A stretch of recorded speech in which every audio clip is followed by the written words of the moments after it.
शुरू करते हाँ उस दो जहान दे पालनहार दा नाम लैके जो सब ते बहुत ही रहमतां और बख्शिशां करने वाला है। अज दा सत्संग असीं शुरू करिए उस तो पहला अज जिस परिवार की वजह दे नाल सानू सारिआं नूं इस सत्संग दे विच बैठण दा मौका मिलिया है, सब तो पहला असीं अपनी तरफों और आई हुई सारी संगत की तरफों ये परिवार के सारे मैंबरां नूं बहुत बहुत बधाई देवांगे, मुबारकबाद देवांगे। हुण तुसीं बधाइयां दित्तियां सी कि नहीं? जदों कोई नेक काम करे ना उन्होंने बधाई जरूर दिया करो, क्योंकि असीं जदों गड्डी खरीद लैंदे जाके बधाइयां दिंदे, बधाइयां भी गड्डी लै लई, बधाइयां मोटरसाइकिल लै लिया। हुण मोटरसाइकिल लिया उस परिवार का तो भला, तुहाडा भला की होया?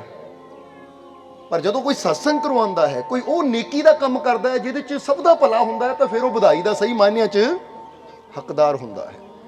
इसलिए सत्संग दे विच जदों इंसान आके बहिंदा है ना, तो फिर ये याद रखो कि सत्संग दियां कुछ घड़ियां, कुछ पल ऐसे हुंदे है कि अगर इंसान के हिरदे के अंदर एक भी सत्संग का शब्द बस जाता है तो इंसान की पूरी जिंदगी बदल जाती है।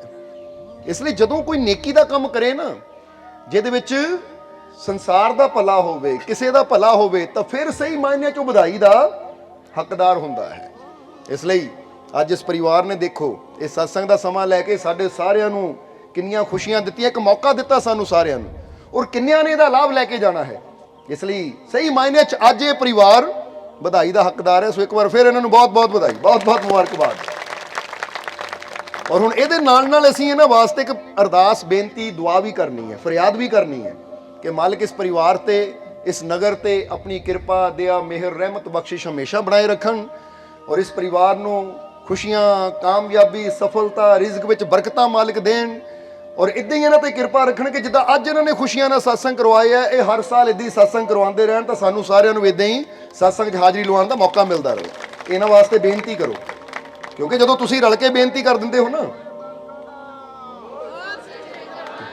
क्योंकि जदों संगत रल के अरदास बेनती कर दिंदी है, तो फिर इंसान के जीवन च जे कोई रुकावट, परेशानी, उलझन हुंदी भी है, तो इंसान की कीती हुई अरदास, इंसान की कीती हुई प्रार्थना इंसान नूं बड़े बड़े दुखों चों भी कढ लैंदी है। तां ही तो यीशु मसीह, जीसस क्राइस्ट एक लाइन कहंदे सी, बड़ी प्यारी के बचन करदे हुंदे सी कि prayer is the key to the gate of heaven. वो कहंदे prayer is the key to the gate of heaven. इत्थे की दसिया जीसस ने कि प्रार्थना, जिहनूं असीं दुआ कहंदे आ, प्रार्थना कहंदे आ, अरदास कहंदे आ, वो कहंदे ये प्रार्थना इंसान की प्रेयर ना स्वर्ग के दरवाजे की चाबी है। कि जदों इंसान सच्चे दिलों, तां ही तो देखो गुरबाणी च भी की आया है कि बिरथी कदे ना हो ही, कह दिओ जन की अरदास, कि अगर दिल चों, और दूजे लफ्ज़ ही देखो हुण गुरुआं ने भी दसिया कि बिरथी कदे ना हो ही जन की अरदास, और दूजे लफ्ज़ां च की आंदा है कि खुदा कबूल करता है हर वो दुआ जो दिल से होती है, मगर मुश्किल तो यह है जे बड़ी मुश्किल से होती है। यानी धार्मिक शास्त्र कोई भी होवे, पवित्र ग्रंथ कोई भी होवे, पर हर एक दे अंदर एक इशारा है कि अगर तू सच्चे दिलों प्रार्थना करेगा, सच्चे दिलों अपने मालिक तो मंगेगा, अपने रब नूं याद करेगा, तो तेरा ओ बाक, ओ बोल कदी व्यर्थ नहीं जाएगा। पर शर्त एक है कि तेरे अंदर विश्वास पूरा होना चाहिए। की होना चाहिए है? विश्वास पूरा होना चाहिए है, क्योंकि विश्वास, जेड़ा विश्वास है ना, ये विश्वास वो पंख की तरह है कि जदों पूर्ण विश्वास नाल इंसान मंगदा है, तो फिर परमात्मा भी उन्होंने जरूर दिंदा है। पर कई बार पता की हुंदा है, इंसान मंगदा तो बहुत है, पर इंसान नूं अपने आप नूं की हुंदा है, पता नहीं पूरी होनी है या नहीं, पता नहीं रब ने सुननी है या नहीं। बोलो सच्ची गल इदां हुंदी है कि नहीं? ਇਹਦਾ मतलब ਅਸੀਂ ਮੰਗਦੇ ਤਾਂ ਹਾਂ, पर सानू अंदर यकीन ही नहीं है। ਅਸੀਂ ਮੰਗਦੇ ਤਾਂ ਹਾਂ, सानू अंदर विश्वास ही नहीं है। ਹੁਣ कभी गौर करना, एक इंसान मंगता है ना कि रब्बा बरसात होवे, और थोड़ी देर बाद घरों दे निकल जाता, हालांकि उन्होंने चाहिए बरसात मंगी तो उन्हें छतरी भी नाल लेके जावां, क्योंकि जे मंगिया तो मैनूं यकीन है मीह पैना भी जरूर, इहनूं कहंदे विश्वास। पर इंसान दिन रात अरदासां दुआवां तां करदा है, पर पूरी क्यों नहीं हुंदी? क्योंकि उहदे अंदर किते ना किते विश्वास की कमी है। सो जदों विश्वास के नाल इंसान प्रार्थना करे, तो फिर नामुमकिन भी मुमकिन हो जाता है, असंभव भी संभव हो जाता है। इसलिए तां ही कहना वास्ते अरदास करो, ਔਰ ਦੇਖੋ ਜਦੋਂ ਇਨਸਾਨ ਅਰਦਾਸ ਕਰਦਾ ਹੈ ਤਾਂ ਦੂਜੇ ਦਾ ਤਾਂ ਭਲਾ ਹੁੰਦਾ ਹੀ, ਉਹ 'ਚ ਆਪਣਾ ਭਲਾ ਵੀ ਇਨਸਾਨ ਦਾ ਨਾਲ ਹੀ ਹੋ ਜਾਂਦਾ ਹੈ। ਸਮਝਦੇ ਹੋ ਕਿ ਨਹੀਂ?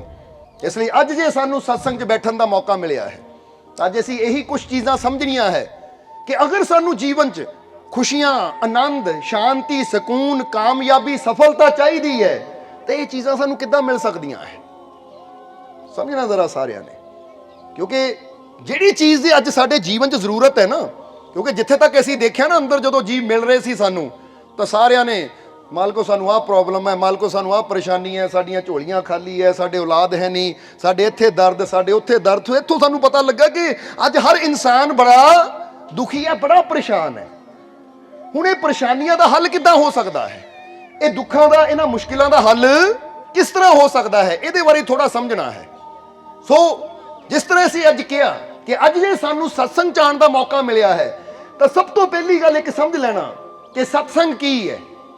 ਇੱਕ ਵਾਰ ਨਾ ਇੱਕ ਆਦਮੀ ਕਬੀਰ ਸਾਹਿਬ ਦੇ ਕੋਲ ਗਿਆ ਔਰ ਕਬੀਰ ਸਾਹਿਬ ਨੂੰ ਜਾ ਕੇ ਉਹਨਾਂ ਬੇਨਤੀ ਕੀਤੀ ਕਿ ਮਹਾਰਾਜ ਦੱਸੋ ਕਿ ਸਭ ਤੋਂ ਬੜਾ ਤੀਰਥ ਕਿਹੜਾ ਹੈ?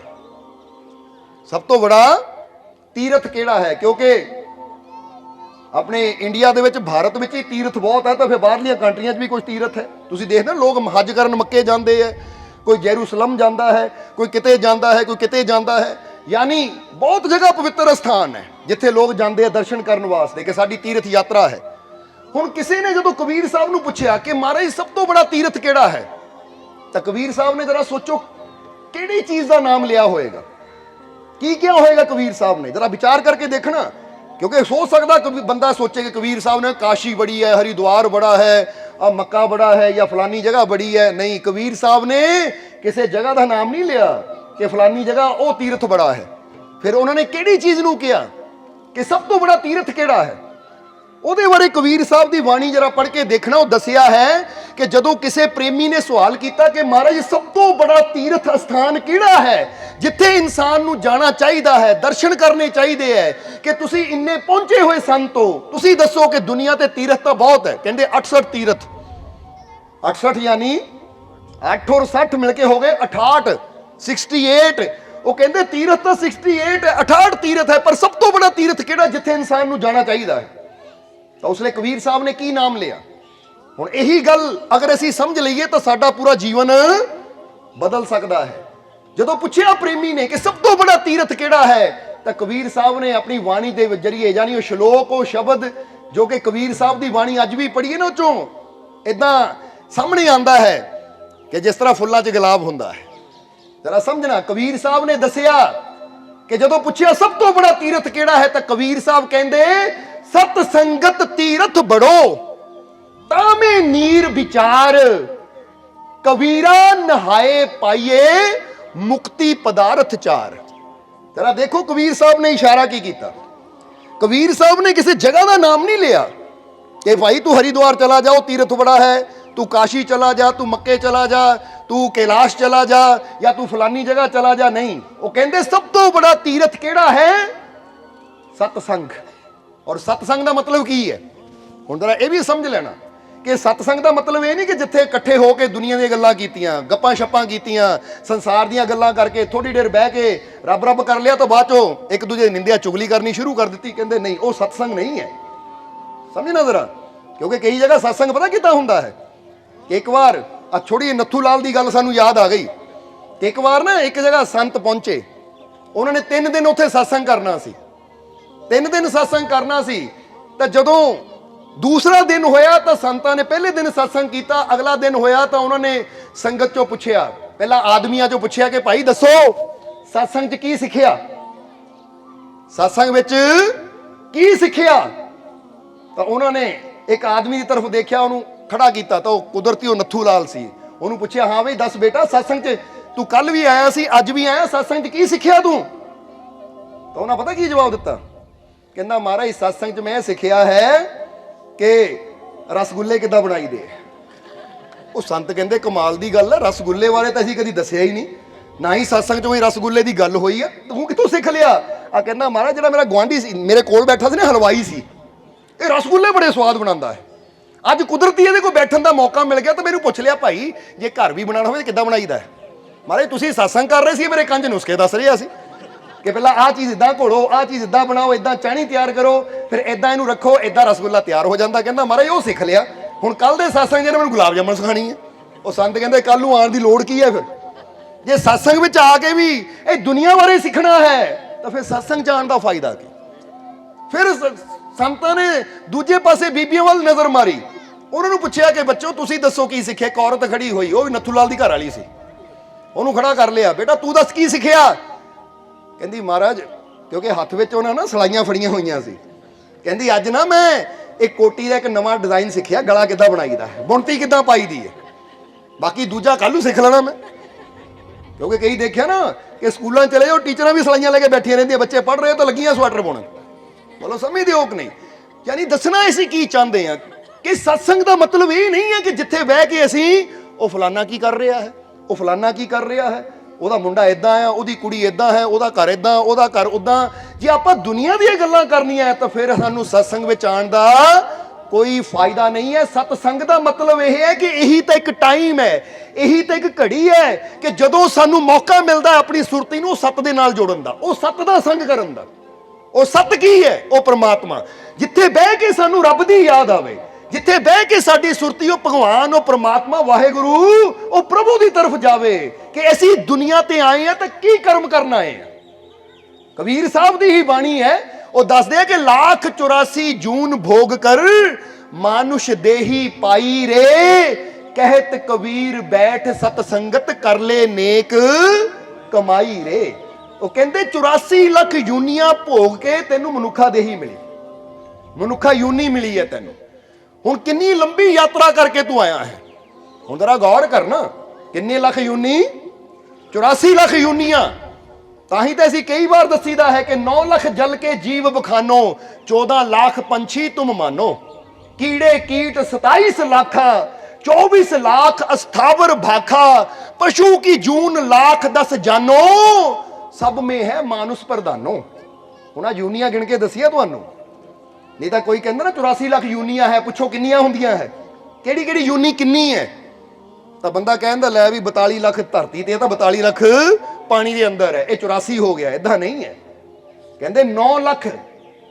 जरा हुण गौर करना कि ये दसिया है, जो इस शब्द विच इशारा किया है कि 9 लाख जल के जीव बखानो, 14 लाख पंछी तुम मानो। कहते 9 लाख यूनियां पानी के अंदर मिलणगियां, तरह तरह दी मछलियां, तरह तरह के कीड़े मकोड़े जो पानी च रहने वाले है ना। 9 लाख जल के जीव बखानो, 14 लाख पंछी तुम मानो, कि 14 लाख प्रकार के पंछी हुंदे है। जिद्दां आपां कहंदे ना ਕਾਂ आ चिड़ी है, कबूतर है, आ बाज है, आ तित्तर है, आ बटेरा है, यानी असीं किन्ने पंछियां नूं देखदे जो हवा च उड़दे है। इसलिए 9 लाख जल के जीव बखानो, 14 लाख पंछी तुम मानो, कीड़े कीट 27 लाखा।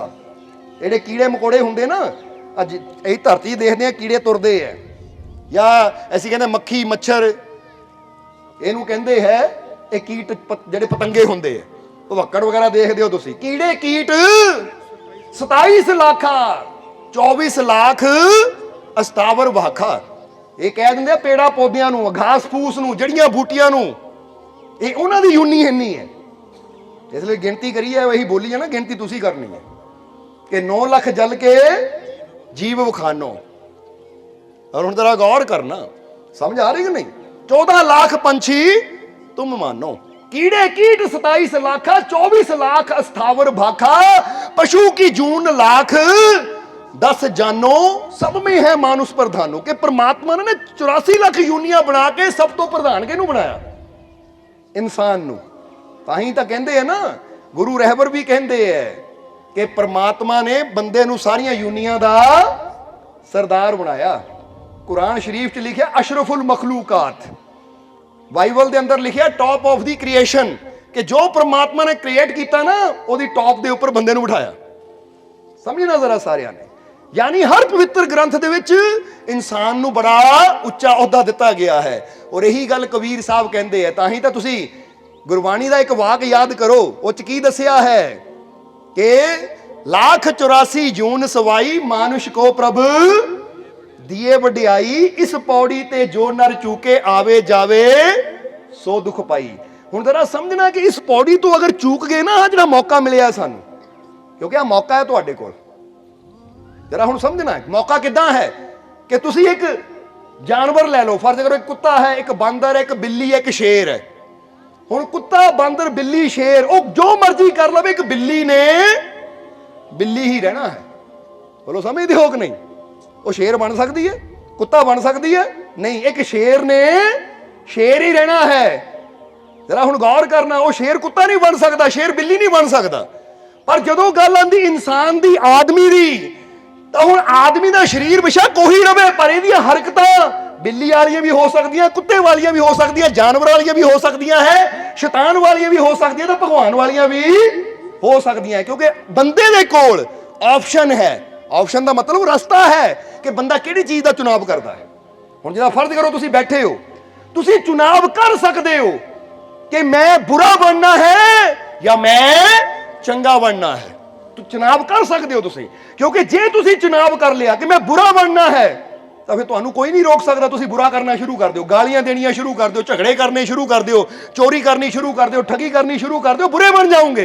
पर जे तुसीं फैसला कर लो मैं अच्छा बनना है, तो तुसीं अच्छे भी बन सकते हो। कोई तुहानूं मजबूर नहीं कर सकता बुरा करन ते, क्योंकि जे तुसीं फैसला कर लवो मैं मुट्ठी बंद रखनी है, तो कोई लाला भाई और नहीं खोलनी, तो नहीं खोलनी, मेरी मुट्ठी है।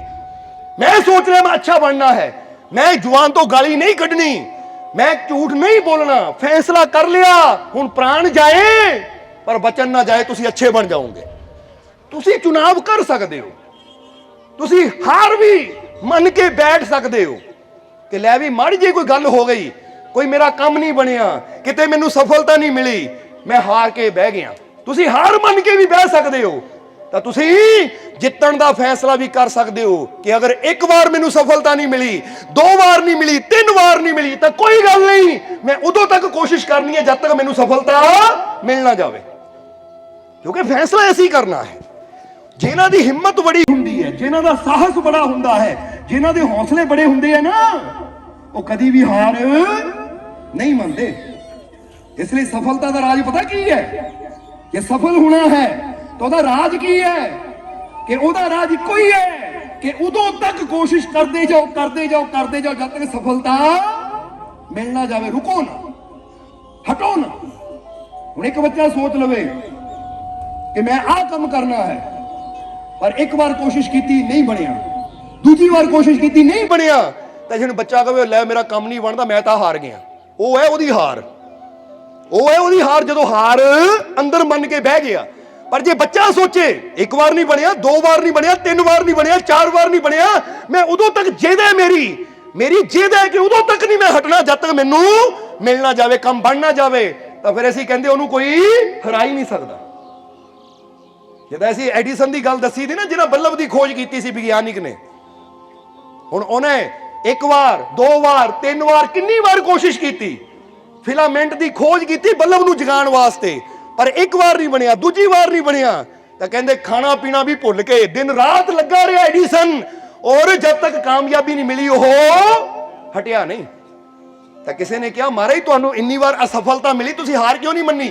वो कहते मैं असफल होया ही नहीं, मैं असफल कदी होया ही नहीं, बल्कि जदों मेरी गल नहीं बनती सी तो कोई गल सोचदा सी, इन्हां गल नहीं बनी, दूजे नाल जरूर बनेगी। मेरा ध्यान असफलता वाल नहीं सी, मेरा ध्यान हमेशा सफलता वाल सी कि इहदे नाल गल नहीं बनी, इदां बनेगी। हुण समझ लो जे किसी ने कुआं खोदना है ना, इत्थे खोदिया पानी नहीं मिलिया तो कोई नहीं, इत्थे नहीं मिलिया दूजी जगह खोदना है, फिर दूजी जगह तीजी जगह खोदना है, उदों तक मैं हर जगह खोद के देखना जब तक मैनूं पानी मिल ना जाए। इदां दे इंसान नूं कोई हरा नहीं सकदा कदी भी, क्योंकि इहनूं कहंदे जिੱਤਣ दी जिद।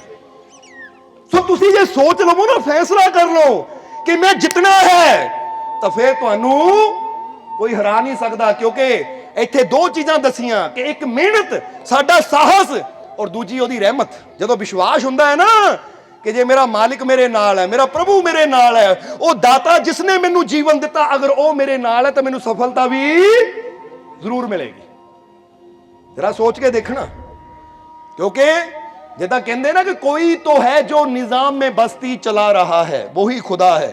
कि एक खुदा, एक प्रभु, एक वाहिगुरु, एक अल्लाह, एक मालिक, एक ऐसी ताकत है जिहड़ा सारी चीज़ां नू चला रहा है।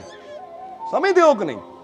ਹੁਣ ਜਿਹੜਾ ਪੂਰੇ ਬ੍ਰਹਿਮੰਡ ਨੂੰ ਚਲਾ ਰਿਹਾ ਹੈ, ਸੰਭਾਲ ਰਿਹਾ ਹੈ, ਅਗਰ ਅਸੀਂ ਉਸ ਤੇ ਵਿਸ਼ਵਾਸ ਰੱਖਾਂਗੇ ਤਾਂ ਫਿਰ ਕੀ ਹੋਏਗਾ?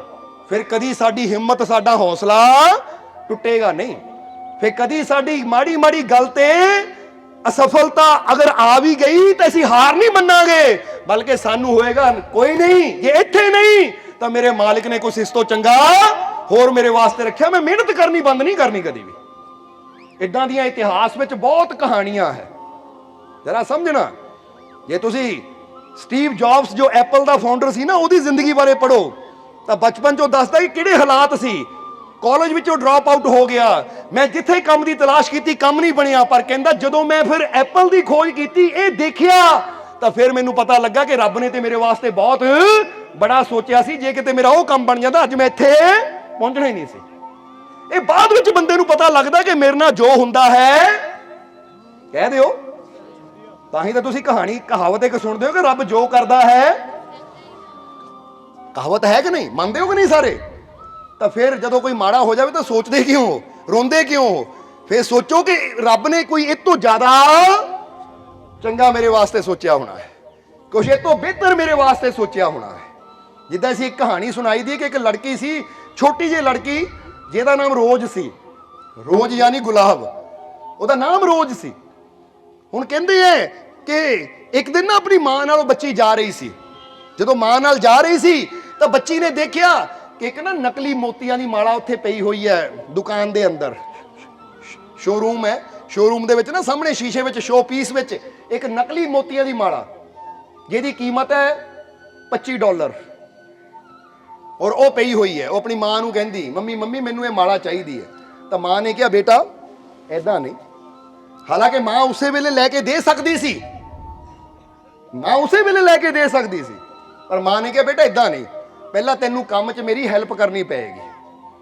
ਇੱਕ ਹਫ਼ਤਾ ਪੂਰਾ ਕੰਮ 'ਚ ਮੇਰੀ ਹੈਲਪ ਕਰ, ਜੇ ਤੂੰ ਮੇਰਾ ਕਹਿਣਾ ਮੰਨੇਗੀ ਤਾਂ ਫਿਰ ਤੈਨੂੰ ਇਹ ਮਾਲਾ ਮੈਂ ਲੈ ਦੂੰ। ਹੁਣ ਕਹਿੰਦੇ ਬੱਚੀ ਨੇ ਜਦੋਂ ਸੁਣਿਆ, ਬੱਚੀ ਕਹਿੰਦੀ ਠੀਕ ਹੈ ਮੰਮੀ। ਹੁਣ ਘਰ ਆਈ ਤਾਂ ਘਰ ਮਾਂ ਨੇ ਕਹਿਣਾ, ਬੇਟਾ ਆਹ ਚੀਜ਼ ਉੱਥੇ ਰੱਖ ਦੇ, ਆਹ ਚੀਜ਼ ਮੈਨੂੰ ਫੜਾ ਦੇ, ਆਹ ਕੰਮ ਇਦਾਂ ਕਰ ਦੇ, ਆਹ ਕੱਪੜੇ ਵਾਸ਼ਿੰਗ ਮਸ਼ੀਨ 'ਚ ਪਾ ਦੇ। ਹੁਣ ਜੋ ਬੱਚੀ ਨੂੰ ਮਾਂ ਨੇ ਕਹਿਣਾ ਨਾ, ਬੱਚੀ ਨੇ ਉਹ ਕਰਨਾ, ਬੱਚੀ ਨੇ ਕਰਨਾ। ਜਦੋਂ ਉਹਦਾ ਪਿਤਾ ਸ਼ਾਮ ਨੂੰ ਵਾਪਸ ਆਇਆ ਤਾਂ ਪਿਤਾ ਨੇ ਦੇਖਿਆ ਕਿ ਬੱਚੀ ਸਾਰੇ ਕੰਮ ਕਰ ਰਹੀ ਹੈ, ਤਾਂ ਪੁੱਛਿਆ ਕੀ ਗੱਲ ਹੋ ਗਈ, ਅੱਜ ਇਹ ਬੜੇ ਕੰਮ ਕਰ ਰਹੀ ਹੈ ਦੌੜ ਦੌੜ ਕੇ, ਅੱਜ ਬੱਚੀ ਬੜੀ ਕੰਮ ਕਰ ਰਹੀ ਹੈ, ਕੀ ਗੱਲ ਹੋ ਗਈ?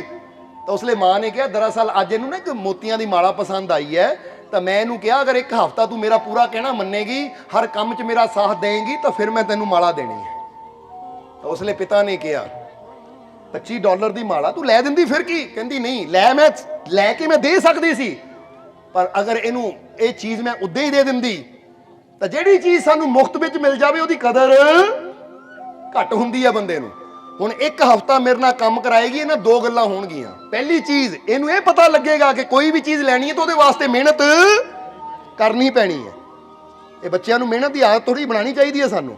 ਪਤਾ ਕੀ ਕਰਦੇ ਬਚਪਨ 'ਚ ਅਸੀਂ, ਲੈ ਮੇਰਾ ਲਾਲ ਮੈਂ ਬੈਠਾ ਆ, ਤੈਨੂੰ ਫਿਕਰ ਕਰਨ ਦੀ ਲੋੜ ਨਹੀਂ, ਤੇਰਾ ਪੇਜ ਜੀਦਾ ਹੈ, ਦੱਸ ਤੈਨੂੰ ਕੀ ਚਾਹੀਦਾ ਹੈ। ਉਹੀ ਬੱਚਾ ਜਦੋਂ 22-23 ਸਾਲ ਦਾ ਹੋਇਆ ਨਾ, ਬਾਪ ਕਹਿੰਦਾ ਕੰਮ ਕਰ, ਕੰਮ ਕਿਉਂ ਨਹੀਂ ਕਰਦਾ? ਬਾਪੂ ਹੁਣ ਹੈ ਨਹੀਂ, ਤੂੰ ਹੁਣ ਨਹੀਂ ਕਰਦਾ, ਤੂੰ ਤਾਂ ਕਹਿੰਦਾ ਮੇਰਾ ਪੁੱਤ ਮੇਰਾ ਬਾਪ ਬੈਠਾ ਹੈ। ਹੁਣ ਜਦੋਂ ਇਹ ਯਕਦਮ ਬੱਚੇ ਉੱਤੇ ਲੋਡ ਪਾਉਂਦੇ ਆ ਤਾਂ ਬੱਚੇ ਨੂੰ ਆਦਤ ਹੀ ਨਹੀਂ ਜਿਹੜੀ ਚੀਜ਼ ਦੀ, ਉਹ ਬੱਚਾ ਕਿੱਦਾਂ ਯਕਦਮ ਕਰੇਗਾ? ਜਦੋਂ ਬਚਪਨ 'ਚ ਹੀ ਬੱਚੇ ਨੂੰ ਆਦਤ ਬਣਾਵਾਂਗੇ ਕਿ ਬੇਟਾ ਚਾਕਲੇਟ ਚਾਹੀਦੀ ਹੈ, ਹਾਂਜੀ ਡੈਡੀ ਚਾਹੀਦੀ ਹੈ, ਤਾਂ ਜਾ ਬੇਟਾ ਪਹਿਲਾਂ ਆਹ ਕੰਮ 1 ਘੰਟਾ ਆਹ ਕੰਮ ਕਰਨਾ ਪੈਣਾ ਤੈਨੂੰ, ਪਹਿਲਾਂ ਤੈਨੂੰ ਸ਼ਾਮ ਤੱਕ ਆਹ ਕੰਮ ਕਰਨਾ। ਕਿਉਂਕਿ ਇਹਦੇ ਨਾਲ ਕੀ ਹੁੰਦਾ, ਬੱਚੇ ਦਾ ਮਾਈਂਡ ਸੈੱਟ ਹੋ ਜਾਂਦਾ ਕਿ ਮੈਂ ਕੋਈ ਵੀ ਚੀਜ਼ ਲੈਣੀ ਹੈ ਤਾਂ ਉਹਦੇ ਵਾਸਤੇ ਮੈਨੂੰ ਮਿਹਨਤ ਕਰਨੀ ਪੈਣੀ ਹੈ। ਨਹੀਂ ਤਾਂ ਉਹੀ ਬੱਚਾ ਬੜਾ ਹੋ ਕੇ ਡੈਡੀ ਨੂੰ ਕਹਿੰਦਾ ਮੈਨੂੰ ਇਨਫੀਲਡ ਲੈ ਕੇ ਦੇ, ਮੈਨੂੰ ਗੱਡੀ ਲੈ ਕੇ ਦੇ, ਤਾਂ ਬਾਪ ਕਹਿੰਦਾ ਪਹਿਲਾਂ ਕੰਮ ਕਰ ਫੇਰ ਲੈ। ਹੁਣ ਕੰਮ ਬੰਦਾ ਕਿੱਦਾਂ ਕਰੇ? ਕਿਉਂਕਿ ਬਚਪਨ 'ਚ ਉਹਨੂੰ ਕੀ ਕਿਹਾ ਹੈ, ਉਹ ਤੂੰ ਫਿਕਰ ਨਾ ਕਰ, ਮੈਂ ਬੈਠਾ ਹਾਂ, ਜਦ ਤੱਕ ਤੇਰਾ ਪੇਜ ਜੀਦਾ ਨਾ ਤੈਨੂੰ ਕਿਸੇ ਕੇ ਹੱਥ ਅੱਡਣ ਦੀ ਲੋੜ ਨਹੀਂ, ਜੋ ਮੰਗੇਗਾ ਮੈਂ ਦਊਂਗਾ ਤੈਨੂੰ। ਬਚਪਨ 'ਚ ਤਾਂ ਗੱਲਾਂ ਪੂਰੀਆਂ ਹੋ ਜਾਂਦੀਆਂ ਕਿਉਂਕਿ ਚੀਜ਼ ਬੱਚੇ ਦੀ ਡਿਮਾਂਡ ਕਿੰਨੀ ਹੁੰਦੀ ਹੈ, ਇੱਕ ਖਿਡੌਣੇ ਦੀ, ਇੱਕ ਗੱਡੀ, ਛੋਟੇ ਛੋਟੇ ਖਿਡੌਣਿਆਂ ਦੀ ਗੱਡੀ ਹੋਵੇ, ਯਾਨੀ ਛੋਟੀ ਜਿਹੀ ਕਾਰ ਹੋਵੇ, ਖਿਡੌਣੇ ਵਾਲੀ, ਚਾਕਲੇਟ ਹੋਵੇ, ਟੌਫੀ ਹੋਵੇ, ਕੋਈ ਪੈਂਟ ਹੋਵੇ, ਕੋਈ ਟੀ-ਸ਼ਰਟ ਹੋਵੇ, ਆਹੀ ਹੁੰਦੀ ਨਾ। ਪਰ ਜਦੋਂ ਬੱਚਾ ਵੱਡਾ ਹੁੰਦਾ ਡਿਮਾਂਡਾਂ ਵੀ ਬੜੀਆਂ ਹੋ ਜਾਂਦੀਆਂ ਹੈ। ਇਸ ਲਈ ਬਚਪਨ ਤੋਂ ਅਗਰ ਅਸੀਂ ਚਾਹੁੰਦੇ ਕਿ ਬੱਚੇ ਆਪਣੇ ਪੈਰਾਂ ਤੇ ਖੜਨ ਤਾਂ ਬਚਪਨ 'ਚੋਂ ਉਹਨਾਂ ਨੂੰ ਆਦਤ ਬਣਾਓ, ਚਾਹੇ ਘਰ ਦਾ ਹੀ ਕੋਈ ਕੰਮ ਕਰਨ ਨੂੰ, ਬੇਟਾ ਆਹ ਕੰਮ ਉੱਦਾਂ ਕਰਨਾ ਹੈ, ਅਗਰ ਤੈਨੂੰ ਇਹ ਚੀਜ਼ ਚਾਹੀਦੀ ਕੱਲ ਮਿਲੇਗੀ ਤੈਨੂੰ, ਪਰ ਆਹ ਕੰਮ ਇੱਦਾਂ ਕਰ। ਮਾਈਂਡ ਸੈੱਟ ਕਰਨਾ ਪੈਂਦਾ ਕਿਸੇ ਵੀ ਚੀਜ਼ ਵਾਸਤੇ। ਹੁਣ ਜਦੋਂ ਬੱਚੇ ਦਾ ਇਦਾਂ ਮਾਈਂਡ ਸੈੱਟ ਹੁੰਦਾ ਨਾ, ਉਹਨੂੰ ਦੋ ਚੀਜ਼ਾਂ ਫਿਰ ਕਹਾਂਗੇ ਇੱਕ ਤਾਂ ਜਦੋਂ ਚੀਜ਼ ਉਹਨੂੰ ਮਿਲਦੀ ਹੈ ਤਾਂ ਫਿਰ ਉਹਦੀ ਵੈਲਿਊ ਕਰਦਾ ਹੈ ਕਿ ਇਹ ਚੀਜ਼ ਮੈਨੂੰ ਮੁਫਤ ਨਹੀਂ ਮਿਲੀ, ਇਹ ਚੀਜ਼ ਮੈਂ ਕੰਮ ਕੀਤਾ ਹੈ ਤਾਂ ਮਿਲੀ ਹੈ। ਬੰਦਾ ਉਹਦੀ ਕੇਅਰ ਕਰਦਾ ਹੈ। ਨਹੀਂ ਤਾਂ ਤੁਸੀਂ ਅੱਜ ਕਿਸੇ ਮੁੰਡੇ ਨੂੰ ਨਾ ਮੋਬਾਈਲ ਲੈ ਦਿਓ, ਚਾਹੇ ਲੜਕਾ ਹੋਵੇ ਲੜਕੀ ਹੋਵੇ, ਤੁਸੀਂ ਮੋਬਾਈਲ ਲੈ ਦਿਓ, ਲੈ ਪੁੱਤ ਮੇਰੇ ਵੱਲੋਂ ਤੈਨੂੰ ਗਿਫਟ। ਹੁਣ ਕੱਲ ਨੂੰ ਕੋਈ ਮਾੜਾ ਜਿਹਾ ਗੁੱਸਾ ਆਉਂਦਾ, ਚੱਕ ਕੇ ਪਹਿਲਾਂ ਉਹੀ ਮਾਰੇਗਾ ਥੱਲੇ, ਬਾਅਦ ਚੋਂ ਕਹੇਗਾ ਨੁਕਸਾਨ ਹੋ ਗਿਆ। ਪਰ ਜੇ ਆਪਣੀ ਕਮਾਈ ਨਾਲ ਆਪਣੀ ਮਿਹਨਤ ਨਾਲ ਖਰੀਦਿਆ ਹੋਵੇ ਤਾਂ ਇਹ ਕਹਿੰਦੇ ਲੋਕ ਕਦੀ ਹੋ ਸਕਦਾ ਥੱਲੇ ਮਾਰ ਦੇਵੇ। ਸਮਝਣਾ ਕਿ ਨਹੀਂ ਤੁਸੀਂ? ਏਦਾਂ ਹੀ ਇੱਕ ਗੱਲ ਹੋਰ ਹੈ, ਇਹ ਰੋਜ਼ ਵਾਲੀ ਗੱਲ ਵੀ ਕਰਾਂਗੇ, ਪਰ ਏਦਾਂ ਹੀ ਇੱਕ ਹੋਰ ਗੱਲ ਸਾਨੂੰ ਯਾਦ ਹੈ ਕਿ ਘਟਨਾ ਹੈ। ਇੱਕ ਵਾਰ ਨਾ ਇੱਕ ਸੇਠ ਕੋਲ ਉਹਦੇ ਬੇਟੇ ਨੇ ਕਿਹਾ ਕਿ ਡੈਡੀ ਡੈਡੀ ਡੈਡੀ ਡੈਡੀ ਮੈਨੂੰ ਨਾ ਆਹ ਚੀਜ਼ ਚਾਹੀਦੀ ਹੈ, ਗੱਡੀ ਚਾਹੀਦੀ ਹੈ। ਬਾਪ ਨੇ ਕਿਹਾ ਬੇਟਾ ਗੱਡੀ ਤੈਨੂੰ ਮਿਲੇਗੀ, ਪਹਿਲਾਂ ਮੈਨੂੰ 100 ਰੁਪਇਆ ਕਮਾ ਕੇ ਦਿਖਾ। ਕਿਉਂਕਿ ਪਤਾ ਹਾਲੇ ਕਮਾਉਂਦਾ ਕੁਝ ਨਹੀਂ, 16-17 ਸਾਲ ਦੀ ਉਹਦੀ ਉਮਰ, ਕਿ ਪਹਿਲਾਂ 100 ਰੁਪਇਆ ਆਪਣੀ ਮਿਹਨਤ ਨਾਲ ਕਮਾ ਕੇ ਲਿਆ, ਫਿਰ ਮੈਂ ਤੈਨੂੰ ਗੱਡੀ ਲੈ ਕੇ ਦਊਂ। ਕਿਉਂਕਿ ਗੱਡੀ ਤਾਂ ਮੈਂ ਲੈ ਦਊਂ, ਪਤਾ ਲੱਗੇ ਤੇਲ ਪਾਉਣ ਜੋਗੇ ਪੈਸੇ ਤੇ ਕੋ ਹੁੰਦੇ ਕਿ ਨਹੀਂ। ਹੁਣ ਬੱਚਾ ਕਹਿੰਦਾ ਕੋਈ ਗੱਲ ਨਹੀਂ, ਬਾਪ ਕਹਿੰਦਾ ਤੈਨੂੰ ਮੈਂ 1 ਦਿਨ ਦਾ ਟਾਈਮ ਦਿੱਤਾ, ਜੇ ਕੱਲ ਸ਼ਾਮ ਤੱਕ 100 ਰੁਪਏ ਦਾ ਨੋਟ ਮੇਰੇ ਹੱਥੇ ਰੱਖ ਦਊਂਗਾ ਤੈਨੂੰ ਗੱਡੀ ਲੈ ਦਊਂ। ਹੁਣ ਜਦੋਂ ਬਾਪ ਕਹਿ ਕੇ ਕੰਮ ਤੇ ਚਲਾ ਗਿਆ, ਇੱਧਰ ਬੇਟਾ ਮਾਂ ਦੇ ਕੋਲ ਆਇਆ, ਮੰਮੀ ਡੈਡੀ ਨੇ 100 ਰੁਪਏ ਕਿਹਾ 100 ਰੁਪਏ ਦੇ ਦੇ ਮੈਨੂੰ। ਮਾਂ ਨੂੰ ਕੀ ਸੀ, ਮਾਂ ਨੇ 100 ਰੁਪਇਆ ਕੱਢਿਆ ਦੇ ਦਿੱਤਾ। ਸ਼ਾਮ ਨੂੰ ਡੈਡੀ ਆਇਆ, ਡੈਡੀ ਕਹਿੰਦਾ 100 ਰੁਪਇਆ ਕਮਾਇਆ? ਕਹਿੰਦਾ ਹਾਂਜੀ। ਡੈਡੀ ਕਹਿੰਦਾ ਲਿਆ, ਉਹਨੇ ਜੇਬ ਚੋਂ ਕੱਢ ਕੇ 100 ਰੁਪਇਆ ਰੱਖਤਾ, ਕਹਿੰਦੇ ਆਇਆ, ਕਹਿੰਦੇ ਪਾੜ ਦੇ ਇਹਨੂੰ, ਪਾੜ ਦੇ ਇਹਨੂੰ। ਉਹਨੇ ਫੜਿਆ ਔਰ ਪਾੜ ਦਿੱਤਾ। ਕਹਿੰਦੇ ਦੌੜ ਜਾ ਬਾਹਰ, ਤੇਰਾ ਨਹੀਂਗਾ, ਇਹ ਤੂੰ ਜ਼ਰੂਰ ਕਿਸੇ ਕੋਲ ਲਿਆ ਹੈ, ਤਾਂ ਹੀ ਤਾਂ ਫਟਾਫਟ ਪਾੜ ਦਿੱਤਾ। ਹੁਣ ਫਿਰ ਕੀ ਹੋਇਆ? ਕਹਿੰਦੇ ਅਗਲੇ ਦਿਨ ਫਿਰ ਤੈਨੂੰ ਮੌਕਾ ਹੈ, ਦੁਬਾਰਾ ਲੈ। ਔਰ ਨਾਲ ਹੀ ਆਪਣੀ ਘਰ ਵਾਲੀ ਨੂੰ ਬੁਲਾਇਆ, ਨੋਟ ਤੂੰ ਦਿੱਤਾ ਸੀ ਇਹਨੂੰ 100 ਦਾ, ਖਬਰਦਾਰ ਜੇ ਇਹਨੂੰ 100 ਦਾ ਨੋਟ ਦੁਬਾਰਾ ਦਿੱਤਾ ਤਾਂ ਮੇਰੀ ਇਹਨਾਂ ਕੋਈ ਸ਼ਰਤ ਲੱਗੀ ਹੋਈ ਹੈ। ਪਤਨੀ ਨੂੰ ਮਨਾ ਕਰ ਦਿੱਤਾ। ਇੱਧਰ ਅਗਲੇ ਦਿਨ ਫਿਰ ਬਾਪ ਨੇ ਕਿਹਾ ਅੱਜ ਕਮਾ ਲਈ, ਮਿਹਨਤ ਕਰ ਲਈ। ਤਾਂ ਫਿਰ ਪੁੱਤ ਕੀ ਗਿਆ, ਦਾਦੀ ਕੋਲ ਚਲਾ ਗਿਆ, ਦਾਦੀ ਕੋਲੋਂ 100 ਰੁਪਇਆ ਲੈ ਕੇ ਆਇਆ। ਬਾਪ ਫਿਰ ਸ਼ਾਮ ਨੂੰ ਆਇਆ, ਫਿਰ ਬਾਪ ਨੇ ਕਿਹਾ 100 ਰੁਪਇਆ ਹੈ, ਕੱਢ ਰੱਖਿਆ, ਕਹਿੰਦੇ ਇਹਨੂੰ ਵੀ ਪਾੜ ਦੇ। ਉਹਨੇ ਉਹ ਵੀ ਪਾੜ ਦਿੱਤਾ। ਬਾਪ ਕਹਿੰਦਾ ਜਾ ਚਲਾ ਜਾ। ਹੁਣ ਫਿਰ ਆਪਣੀ ਮਾਂ ਨੂੰ ਵੀ ਕਿਹਾ, ਕਿਉਂਕਿ ਪਤਨੀ ਨੂੰ ਪੁੱਛਿਆ ਤੂੰ ਪੈਸਾ, ਕਹਿੰਦੀ ਮੈਂ ਨਹੀਂ ਦਿੱਤਾ, ਤੁਸੀਂ ਮਨਾ ਕੀਤਾ ਸੀ, ਮੈਂ ਨਹੀਂ ਦਿੱਤਾ। ਤੇ ਸੇਠ ਨੇ ਕਿਹਾ ਜ਼ਰੂਰ ਮੇਰੀ ਮਾਂ ਨੇ ਦਿੱਤਾ ਹੋਣਾ। ਹੁਣ ਮਾਂ ਨੂੰ ਵੀ ਸਮਝਾਉਣਾ ਪੈਣਾ। ਮਾਂ ਦੇ ਕੋਲ ਗਿਆ, ਮਾਂ ਨੂੰ ਸਮਝਾਇਆ। ਮਾਂ ਨੇ ਵੀ ਕਿਹਾ ਠੀਕ ਹੈ ਪੁੱਤ, ਜੇ ਤੂੰ ਕਹਿੰਦਾ ਨਹੀਂ ਦਊਂਗਾ ਮੈਂ। ਫਿਰ ਬਾਪ ਨੇ ਤੀਜੇ ਦਿਨ ਕਿਹਾ ਬੇਟਾ ਅੱਜ 100 ਰੁਪਇਆ ਕਮਾ ਕੇ ਲਿਆ। ਹੁਣ ਉਸ ਦਿਨ ਬੇਟਾ ਪਹਿਲਾਂ ਮਾਂ ਦੇ ਕੋਲ ਗਿਆ, ਮਾਂ ਨੇ ਮਨਾ ਕਰਤਾ। ਫਿਰ ਦਾਦੀ ਕੋਲ ਗਿਆ, ਦਾਦੀ ਨੇ ਵੀ ਮਨਾ ਕਰਤਾ। ਕਹਿੰਦਾ ਹੁਣ ਗੱਡੀ ਤਾਂ ਚਾਹੀਦੀ ਹੈ, 100 ਰੁਪਇਆ ਕਮਾਉਣਾ ਵੀ ਜ਼ਰੂਰੀ ਹੈ। ਦਾਦੀ ਵੀ ਨਹੀਂ ਦਿੰਦੀ, ਮਾਂ ਵੀ ਨਹੀਂ ਦਿੰਦੀ, ਕਿਉਂਕਿ ਬਾਕੀ ਵੀ ਨੌਕਰਾਂ ਚਾਕਰਾਂ ਨੂੰ ਸਾਰਿਆਂ ਨੂੰ ਮਨਾ ਕਰਤਾ। ਖਬਰਦਾਰ ਜਿਹਨਾਂ ਪੈਸੇ ਦਿੱਤੇ ਛੁੱਟੀ ਕਰ ਦੇਣੀ ਉਹਦੀ। ਪਤਾ ਹੀ ਹੁੰਦਾ ਘਰ 'ਚ ਕੌਣ ਕੌਣ ਹੈ। ਹੁਣ ਕਹਿੰਦੇ ਨੌਜਵਾਨ ਗਿਆ, ਇਹ ਯਾਨੀ ਇਹ ਲੜਕਾ ਗਿਆ, ਬਾਜ਼ਾਰ ਗਿਆ, ਔਰ ਉੱਥੇ ਇਹਨੇ ਕੀ ਦੇਖਿਆ? ਕਹਾਣੀ ਸਾਨੂੰ ਗਿਆਨ ਦੇਣ ਵਾਸਤੇ ਕੀ ਸਮਝਾਉਂਦੀ ਹੈ ਕਿ ਇਹਨਾਂ ਦੇਖਿਆ ਕਿ ਉੱਥੇ ਇੱਕ ਆਦਮੀ ਨਾ ਭਾਰ ਚੱਕ ਕੇ ਨਾ ਦੁਕਾਨ ਦੇ ਅੰਦਰ ਕੁਝ ਬੋਰੀਆਂ ਰੱਖਣੀਆਂ ਹੈ।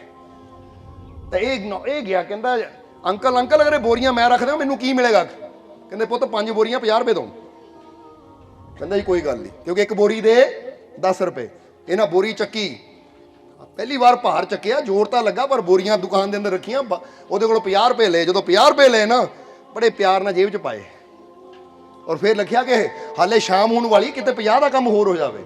ਇਸੇ ਤਰ੍ਹਾਂ ਦੂਜੀ ਜਗ੍ਹਾ ਵੀ ਲੱਭਦੇ ਲੱਭਦੇ ਨੇ ਕੰਮ ਮਿਲ ਗਿਆ, ਉਹ ਕੰਮ ਕਰਕੇ ਉੱਥੋਂ ਵੀ 50 ਰੁਪਏ ਲਏ। ਜਦੋਂ ਉਹ ਵੀ ਜੇਬ 'ਚ ਪਾਏ ਤਾਂ ਹੁਣ ਘਰ ਗਿਆ।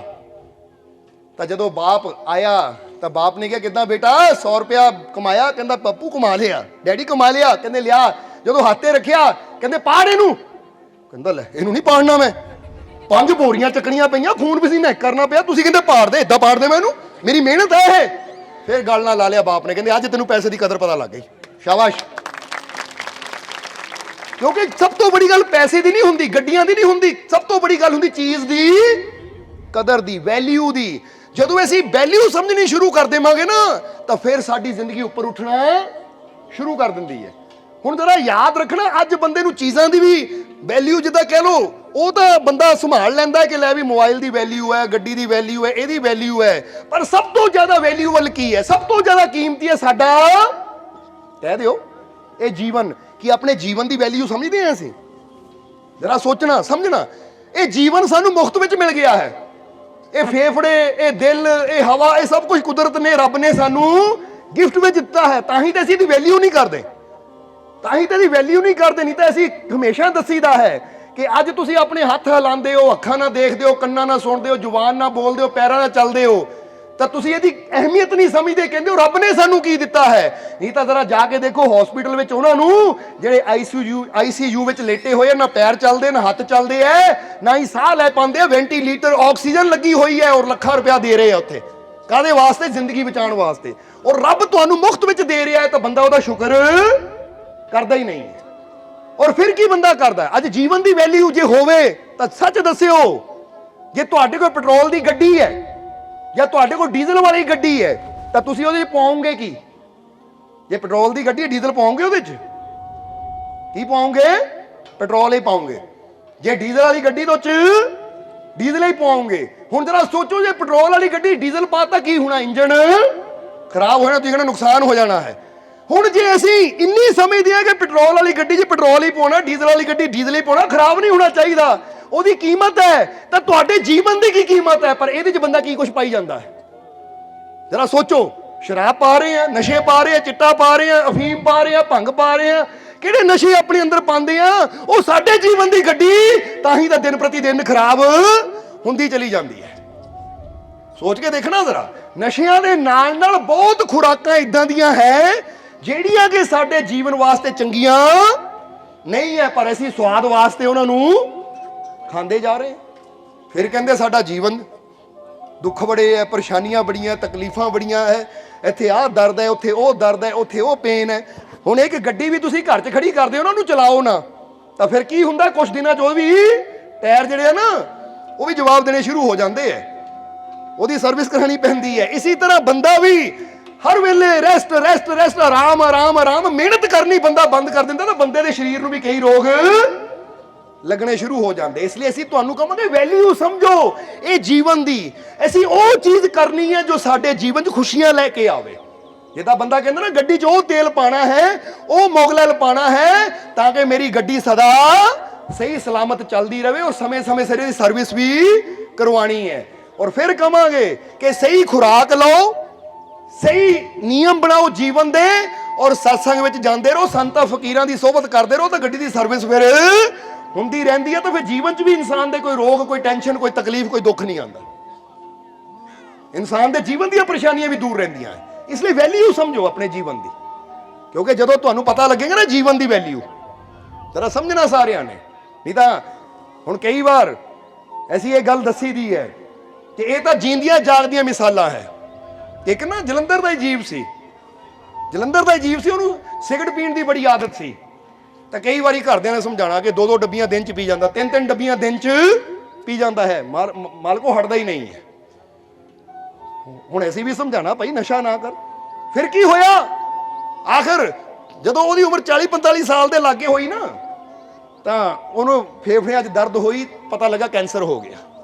ਜਦੋਂ ਕੈਂਸਰ ਹੋਇਆ ਤਾਂ ਡਾਕਟਰ ਨੇ ਦੱਸਿਆ ਕੈਂਸਰ ਲਾਸਟ ਸਟੇਜ ਦਾ ਹੈ, ਇਹਦਾ ਇਲਾਜ ਕਰਨਾ ਪੈਣਾ ਹੈ। ਇਲਾਜ ਕੀਤਾ, ਫਿਰ ਮਾਲਕ ਅੱਗੇ ਫਰਿਆਦ ਵੀ ਕੀਤੀ ਔਰ ਮਾਲਿਕ ਦੀ ਕਿਰਪਾ ਨਾਲ ਦੁਬਾਰਾ ਉਹਨੂੰ ਜ਼ਿੰਦਗੀ ਮਿਲੀ। ਪਰ ਫਿਰ ਉਸ ਤੋਂ ਬਾਅਦ ਕੀ ਹੋਇਆ? ਅੱਜ ਤੋਂ ਹੁਣ ਜਦੋਂ ਪਤਾ ਲੱਗਾ ਨਾ ਦੁਬਾਰਾ ਮੈਨੂੰ ਜ਼ਿੰਦਗੀ ਮਿਲੀ ਹੈ, ਤਾਂ ਨਾ ਸਿਗਰਟ, ਨਾ ਸ਼ਰਾਬ, ਨਾ ਕੋਈ ਨਸ਼ਾ। ਜੇ ਹੁਣ ਉਹਨੂੰ ਕੋਈ ਕਹੇ ਨਾ ਸਿਗਰਟ ਪੀ ਲੈ, ਨਹੀਂ ਭਾਈ ਜ਼ਿੰਦਗੀ ਬੜੀ ਮੁਸ਼ਕਿਲ ਮਿਲੀ ਹੈ, ਮੈਨੂੰ ਪਤਾ, ਮੈਂ ਮੌਤ ਦੇ ਮੂੰਹ ਮੁੜ ਕੇ ਆਇਆ। ਕਿਉਂਕਿ ਵੈਲਿਊ ਦਾ ਕਦੋਂ ਪਤਾ ਲੱਗਾ? ਜਦੋਂ ਦੁੱਖ 'ਚ ਗੁਜ਼ਰਿਆ, ਜਦੋਂ ਲੱਖਾਂ ਰੁਪਇਆ ਲਾਇਆ, ਫਿਰ ਪਤਾ ਲੱਗਾ ਲੱਖਾਂ ਲਾ ਕੇ ਚੀਜ਼ ਨੂੰ ਬਚਾਇਆ ਭਾਈ, ਹੁਣ ਖਰਾਬ ਨਹੀਂ ਕਰਨੀ। ਤੇ ਅਸੀਂ ਜੇ ਕਹਾਂਗੇ ਪਹਿਲੇ ਹੀ ਅਸੀਂ ਸੋਚ ਲਈਏ ਕਿ ਇਹ ਜ਼ਰੂਰੀ ਹੈ ਕਿ ਬਿਮਾਰ ਹੋ ਕੇ ਸੁਧਰੀਏ, ਪਹਿਲੇ ਕਿਉਂ ਨਾ ਸੁਧਰ ਜਾਈਏ, ਕਿ ਪਹਿਲੇ ਹੀ ਆਪਣੀਆਂ ਆਦਤਾਂ, ਆਪਣਾ ਖਾਣ ਪਾਨ ਅਸੀਂ ਸਹੀ ਕਰ ਲਈਏ ਤਾਂ ਕਿ ਕਦੀ ਡਾਕਟਰਾਂ, ਵੈਦਾਂ, ਹਕੀਮਾਂ ਦੇ ਚੱਕਰਾਂ 'ਚ ਸਾਨੂੰ ਪੈਣਾ ਨਾ ਪਵੇ। ਇਸ ਲਈ ਆਪਣੇ ਜੀਵਨ ਦੇ ਨਿਯਮ ਸਹੀ ਰੱਖੀਏ, ਕਿਉਂਕਿ ਜੀਵਨ ਦੀ ਵੈਲਿਊ ਪਹਿਚਾਣੀਏ ਔਰ ਇਹ ਫੈਸਲਾ ਕਰੀਏ। ਫਿਰ ਅਸੀਂ ਕਹਾਂਗੇ ਕਿ ਅਗਰ ਇਨਸਾਨ ਅੰਦਰ ਕੋਈ ਕਮੀ ਹੈ ਨਾ, ਤਾਂ ਇਨਸਾਨ ਚੁਣਾਵ ਕਰ ਸਕਦਾ ਹੈ, ਫੈਸਲਾ ਲੈ ਸਕਦਾ ਹੈ ਕਿ ਮੈਂ ਅੱਛੀ ਜ਼ਿੰਦਗੀ ਜੀਣੀ ਹੈ ਜਾਂ बुरी जिंदगी जीनी है, मैं नेक इंसान बनना या बुरा इंसान बनना है, मैं कामयाब इंसान बनना है या हारिया हुआ इंसान बनना है। ये तुहाडी सोच ते निर्भर है। अगर फैसला ले लो मो कि मैं कभी हार नहीं मननी, बोलो समझते हो कि नहीं? अगर फैसला ले लो मो है, जिस तरह जी दसिया ना कि विंस्टन चर्चिल ने एक इंग्लैंड के बड़े कामयाब प्रधानमंत्री मन्ने गए हैं, जो बहुत समय पहला सी। हुण तां चलो रब दे घर जा चुके हो, पर जदों अपने सीगे ना PM सी, प्राइम मिनिस्टर सी इंग्लैंड दे, तां बड़े ਵਧੀਆ ਨੇਤਾਵਾਂ ਵਿੱਚੋਂ ਗਿਣੇ ਗਏ ਆ ਔਰ ਉਹਨਾਂ ਦੇ ਭਾਸ਼ਣ ਬੜੇ ਮਸ਼ਹੂਰ ਹੈ। ਤਾਂ ਕਹਿੰਦੇ ਇੱਕ ਵਾਰ ਨਾ ਉਹਨਾਂ ਨੂੰ ਇੱਕ ਯੂਨੀਵਰਸਿਟੀ ਦੇ ਅੰਦਰ ਨੌਜਵਾਨਾਂ ਨੂੰ ਜਦੋਂ ਡਿਗਰੀ ਮਿਲਣੀ ਸੀ ਤਾਂ ਯੂਨੀਵਰਸਿਟੀ ਦੇ ਅੰਦਰ ਉਹਨਾਂ ਨੂੰ ਭਾਸ਼ਣ ਦੇਣ ਵਾਸਤੇ ਬੁਲਾਇਆ ਗਿਆ। ਇਹ ਗੱਲ ਯਾਦ ਰੱਖਣਾ ਜ਼ਰਾ, ਕਿਉਂਕਿ ਤੁਹਾਨੂੰ ਦੱਸਣਾ ਕਿਉਂ ਚਾਹੁੰਦੇ ਹਾਂ ਅਸੀਂ ਕਿ ਤੁਸੀਂ ਫੈਸਲਾ ਲੈਣਾ ਕਿ ਜ਼ਿੰਦਗੀ 'ਚ ਤੁਸੀਂ ਕੀ ਕਰਨਾ ਹੈ, ਉਹ ਕਿੱਦਾਂ ਕਰਨਾ ਹੈ। ਕਹਿੰਦੇ ਜਦੋਂ ਚਰਚਿਲ ਉੱਥੇ ਗਏ ਤਾਂ ਉਹ ਜਿਹੜਾ ਉਹਨਾਂ ਨੇ ਭਾਸ਼ਣ ਦਿੱਤਾ ਉੱਥੇ ਹਾਵਰਡ ਯੂਨੀਵਰਸਿਟੀ, ਉਹਦੇ ਵਿੱਚ ਉਹਨਾਂ ਨੇ ਭਾਸ਼ਣ ਦਿੱਤਾ ਸੀ। ਉਹ ਭਾਸ਼ਣ ਪਤਾ ਕਿੰਨੀ ਦੇਰ ਦਾ ਸੀ? ਸਿਰਫ 30 ਸੈਕਿੰਡ ਦਾ। ਔਰ 30 ਸੈਕਿੰਡ ਦਾ ਭਾਸ਼ਣ ਉਹਨਾਂ ਨੇ ਐਸਾ ਦਿੱਤਾ, ਐਸੀ ਸਪੀਚ ਕੀਤੀ ਕਿ ਜਿਹੜੀ ਅੱਜ ਵੀ ਇੱਕ ਫਰੇਮ ਵਿੱਚ ਲਿਖ ਕੇ ਉੱਥੇ ਲਾਈ ਹੋਈ ਹੈ ਔਰ ਥੱਲੇ ਲਿਖਿਆ ਹੈ ਕਿ ਇਹ ਸਭ ਤੋਂ ਮਸ਼ਹੂਰ ਸਪੀਚ ਹੈ, ਯਾਨੀ ਵਿੰਸਟਨ ਚਰਚਿਲ ਦੀ, ਇੰਗਲੈਂਡ ਦੇ ਪ੍ਰਧਾਨ। ਉਹ ਸਪੀਚ ਕੀ ਸੀ? 30 ਸੈਕਿੰਡ ਦੀ ਸਪੀਚ ਕੀ ਸੀ? ਜਦੋਂ ਨੌਜਵਾਨ ਬੈਠੇ ਹੈ ਔਰ ਚਰਚਿਲ ਨੂੰ ਬੋਲਣ ਦਾ ਮੌਕਾ ਮਿਲਿਆ, ਸਾਹਮਣੇ ਆਏ, ਮਾਈਕ ਉਹਨਾਂ ਸਾਹਮਣੇ ਆਇਆ ਤਾਂ ਉਹਨਾਂ ਨੇ ਇੱਕੋ ਹੀ ਗੱਲ ਕਹੀ। ਕਿਹੜੀ ਗੱਲ ਕਹੀ ਨੌਜਵਾਨਾਂ ਨੂੰ? ਕਿ never give up, never give up ਇਨ ਦਾ ਲਾਈਫ, ਨੈਵਰ ਨੈਵਰ ਨੈਵਰ। ਫਿਰ ਦੂਸਰੀ ਵਾਰ ਕਿਹਾ, ਫਿਰ ਤੀਸਰੀ ਵਾਰ ਇੱਕੋ ਹੀ ਗੱਲ ਕਹੀ ਕਿ ਨੈਵਰ ਗਿਵ ਅਪ ਇਨ ਦਾ ਲਾਈਫ, ਨੈਵਰ ਨੈਵਰ ਨੈਵਰ। ਉਹ ਕੀ ਕਿਹਾ ਉਹਨਾਂ ਨੇ? ਕਿ ਜ਼ਿੰਦਗੀ 'ਚ ਕਦੀ ਹਾਰ ਨਾ ਮੰਨੋ, ਕਦੀ ਨਹੀਂ, ਕਦੀ ਨਹੀਂ, ਕਦੀ ਨਹੀਂ। ਕੁਛ ਵੀ ਹੋ ਜਾਵੋ, ਕਦੀ, ਅਗਰ ਅੱਜ ਤੁਹਾਨੂੰ ਬਿਮਾਰੀ ਹੈ ਨਾ, ਕਦੀ ਹਾਰ ਨਾ ਮੰਨੋ ਕਿ ਲੈ ਬਿਮਾਰੀ ਨੇ ਮੇਰੀ ਜਾਨ ਲੈ ਲੈਣੀ ਹੈ, ਇਹ ਬਿਮਾਰੀ ਮੈਨੂੰ ਮਿਟਾ ਦੇਗੀ, ਆ ਬਿਮਾਰੀ ਮੇਰੀ ਕਦੀ ਦੂਰ ਨਹੀਂ ਹੋਣੀ, ਪਤਾ ਨਹੀਂ ਮੇਰਾ ਦੁੱਖ ਦੂਰ ਹੋਣਾ ਜਾਂ ਨਹੀਂ। ਇਹਦਾ ਮਤਲਬ ਅਸੀਂ ਹਾਰ ਮੰਨ ਕੇ ਬਹਿ ਗਏ ਹਾਂ। ਤਾਂ ਜੇ ਬੰਦਾ ਕਹਿੰਦਾ ਨਾ ਦੁੱਖ ਹੈ ਤਾਂ ਮੈਂ ਹਾਰ ਨਹੀਂ ਮੰਨਣੀ, ਮੈਨੂੰ ਯਕੀਨ ਹੈ ਅੱਜ ਦੁੱਖ ਹੈ ਤਾਂ ਕੱਲ ਨੂੰ ਠੀਕ ਵੀ ਮੈਂ ਹੋਣਾ ਹੈ, ਅੱਜ ਜੇ ਮੈਨੂੰ ਸਫਲਤਾ ਨਹੀਂ ਮਿਲਣੀ ਮੈਂ ਹਾਰ ਨਹੀਂ ਮੰਨਣੀ, ਮੈਂ ਸਫਲ ਇੱਕ ਦਿਨ ਜ਼ਰੂਰ ਹੋਣਾ ਹੈ। ਇਸ ਲਈ ਜੀਵਨ ਦੇ ਵਿੱਚ ਜਿਹੜਾ ਇਨਸਾਨ ਹਾਰ ਨਹੀਂ ਮੰਨਦਾ, ਆਪਣੇ ਰੱਬ ਤੇ ਭਰੋਸਾ ਰੱਖਦਾ ਹੈ, ਕੋਸ਼ਿਸ਼ ਕਰਦਾ ਚਲਾ ਜਾਂਦਾ, ਫਿਰ ਉਹਨੂੰ ਇੱਕ ਦਿਨ ਕਾਮਯਾਬੀ ਵੀ। ਤਾਹੀਂ ਕਹਿੰਦੇ कर्म करो तो फल मिलता है, आज नहीं तो कल मिलता है, जितना गहरा अधिक हो कुआं उतना मीठा जल मिलता है, जीवन के हर कठिन प्रश्न का मुर्शद से ही हल मिलता है, हाथ रखे जब सर पर मुर्शद जीवन में तब बल मिलता है। जरा गौर करना कि अगर कर्म करांगे तो फल भी जरूर मिलेगा, ये अच्छा करांगे तो अच्छा, बुरा करांगे तो बुरा।